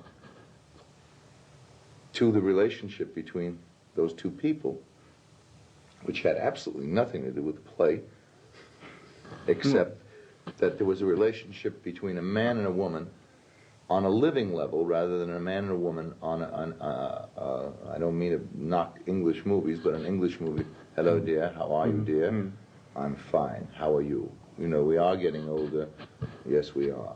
You know, I get up in the morning, I look in the mirror, and there's something deeply cynical in my face. But instead of doing that, we played at such a height and such a hostility between each other that it became like a situation comedy. With basically the same lines. You know, the changes were that we repeated a line once in a while if there was not a response. We just would repeat our cue to the next person. At the very end, we had written improvisation, which was shot once. Oddly, because you couldn't do it more than once, the improvisational quality, because the audience thought we were leaving the play, which indeed these actors were, but it was written. And we were plenty worried about it. You know, we were very worried what would happen, and so it put the same pressure that those actors would have on us by playing it only that one time. Ben is a marvelous actor. In Chinese Bookie, which many people feel as you do, that it's a gangster genre, I don't really feel it is. I don't think it's a gangster film, but I think it starts. I mean, it's a very Cassavetes film at the end, but at the end, I mean, when it is actually seen on the screen. Yeah. I call the end, not the end of the film. But what I mean is that obviously you were. I mean, when you see Faces of Husbands, you know, they don't refer to any specific genre. But here, obviously, a man who is a gambler, who has a striptease, you know, place, and who loses money, gets into the mafia, who ask him to kill somebody, and so on. It's, you know, it's plot that we have seen. But this is not the criticism, but it's something that we have seen as a starting point. Whereas the other films that you did were. So I think it belongs to the genre in terms of reference. Obviously. I'm going to cry because that isn't really. Obviously, that is true. Obviously, what you're saying is true. And it's not what is on the screen. It's not what is on the screen. My motivation for doing the picture was, and this isn't a justification, I would drive on Sunset Boulevard every day to go to work. And along the way, I would see all these strip joints along Sunset Boulevard. And I was wondering, as I went by and looked, you can't help but looking at these pictures, more, come and get it, whatever those expressions are. I was wondering what kind of a person would own a place where groups of people would sit silently, sit there and look at flesh, and what kind of people would perform, and why did they perform in our society? What is this need to be such exhibitionism, exhibitionists in a certain area, in a sexual area? And so I went in and I stopped one afternoon on the way back, and I talked to one of these men. And he took me out and he showed me his car, and he told me how many gangsters come into his place.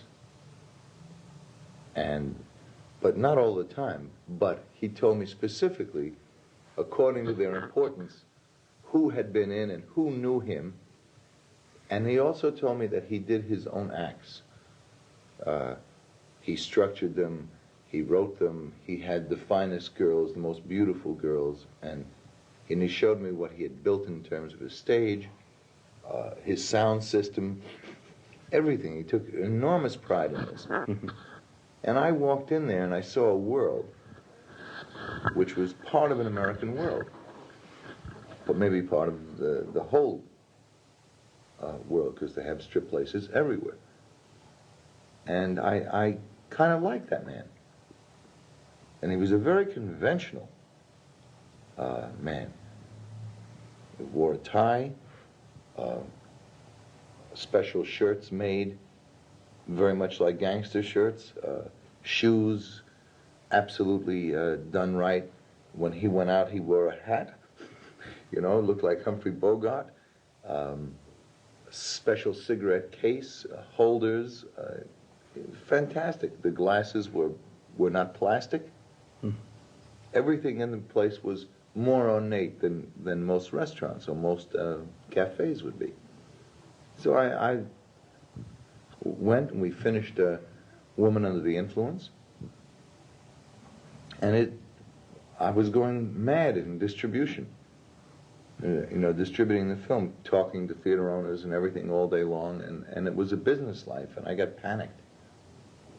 And I thought, what could I do that would be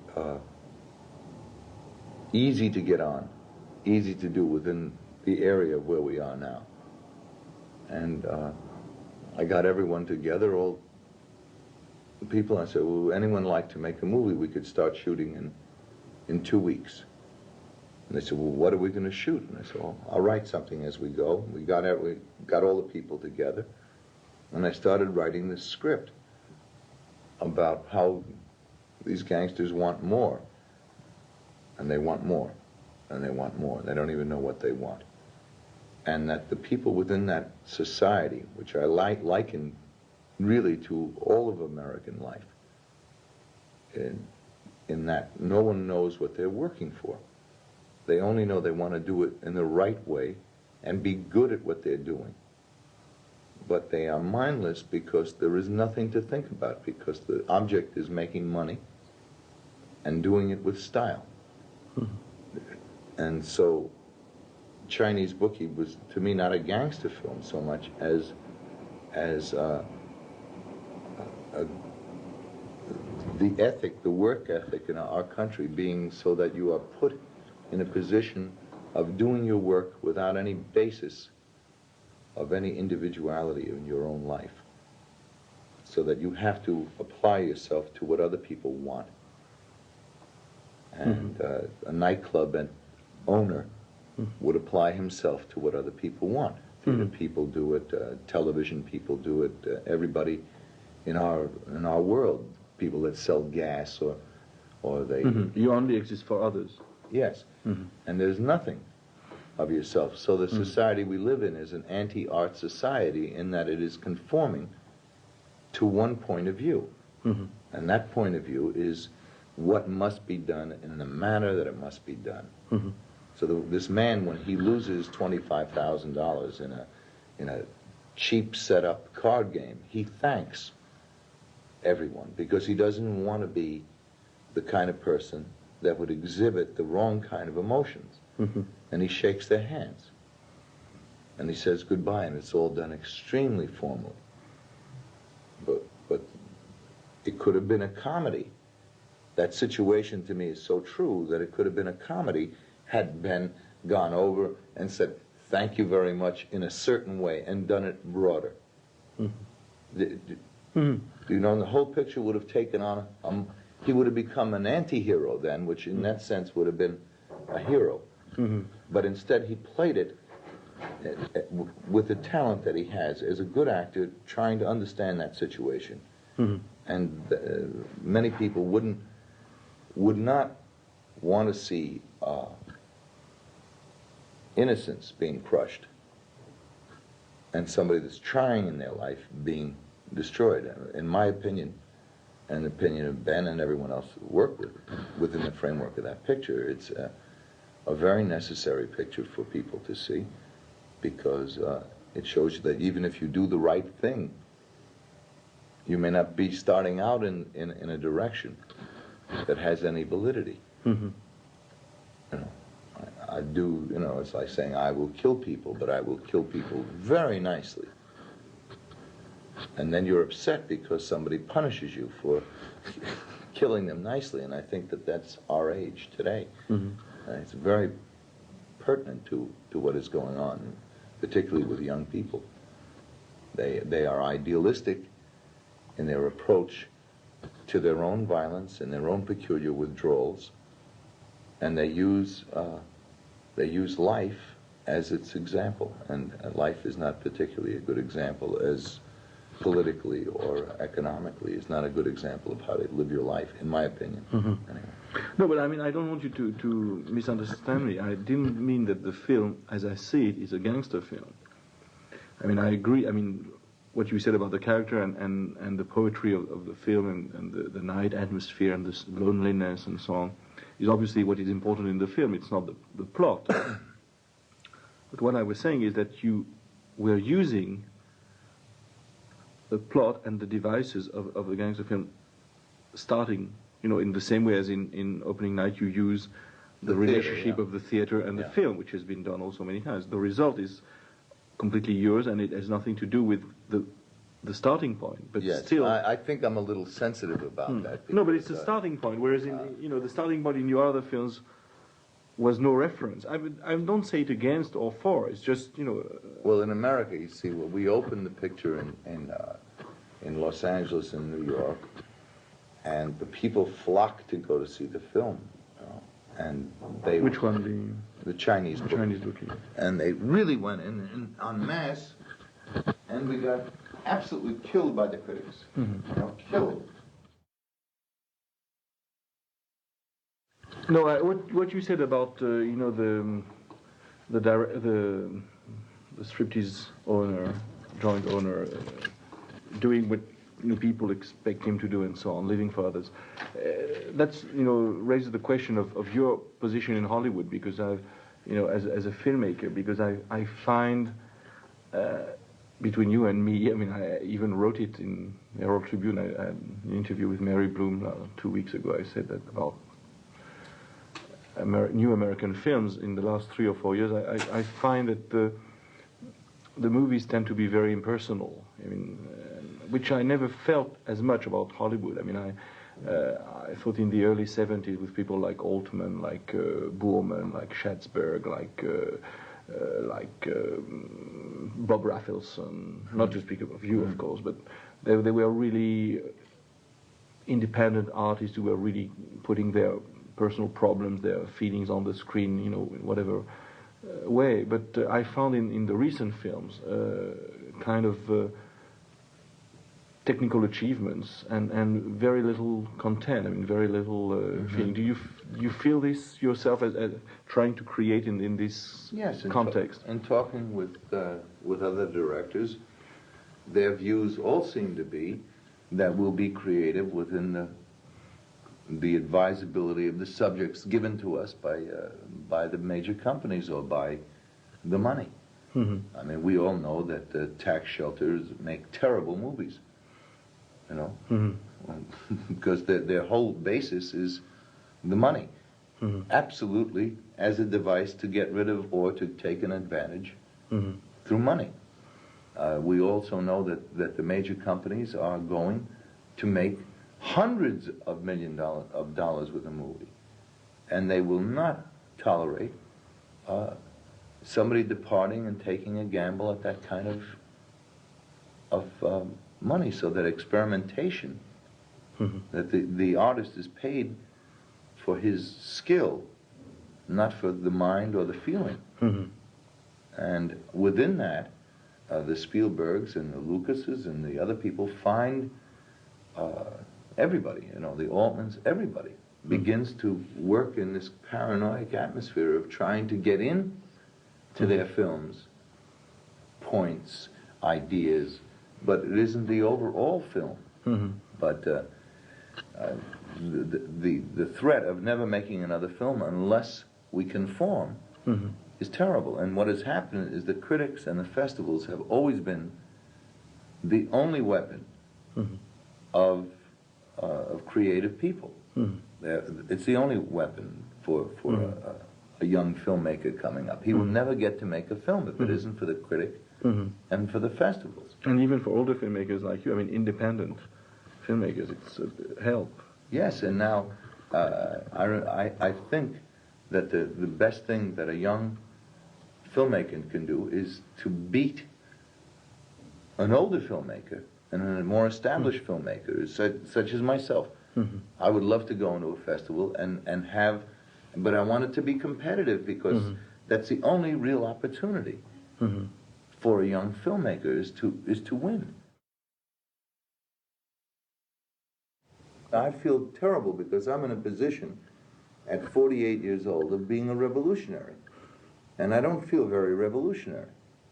It's time for me almost to say, look, let me make my films the way I want to, and I don't care really about success or going anywhere or doing anything. I just want to, until I can't do it anymore, I want to just do what I do. And let the young people come and show me the way.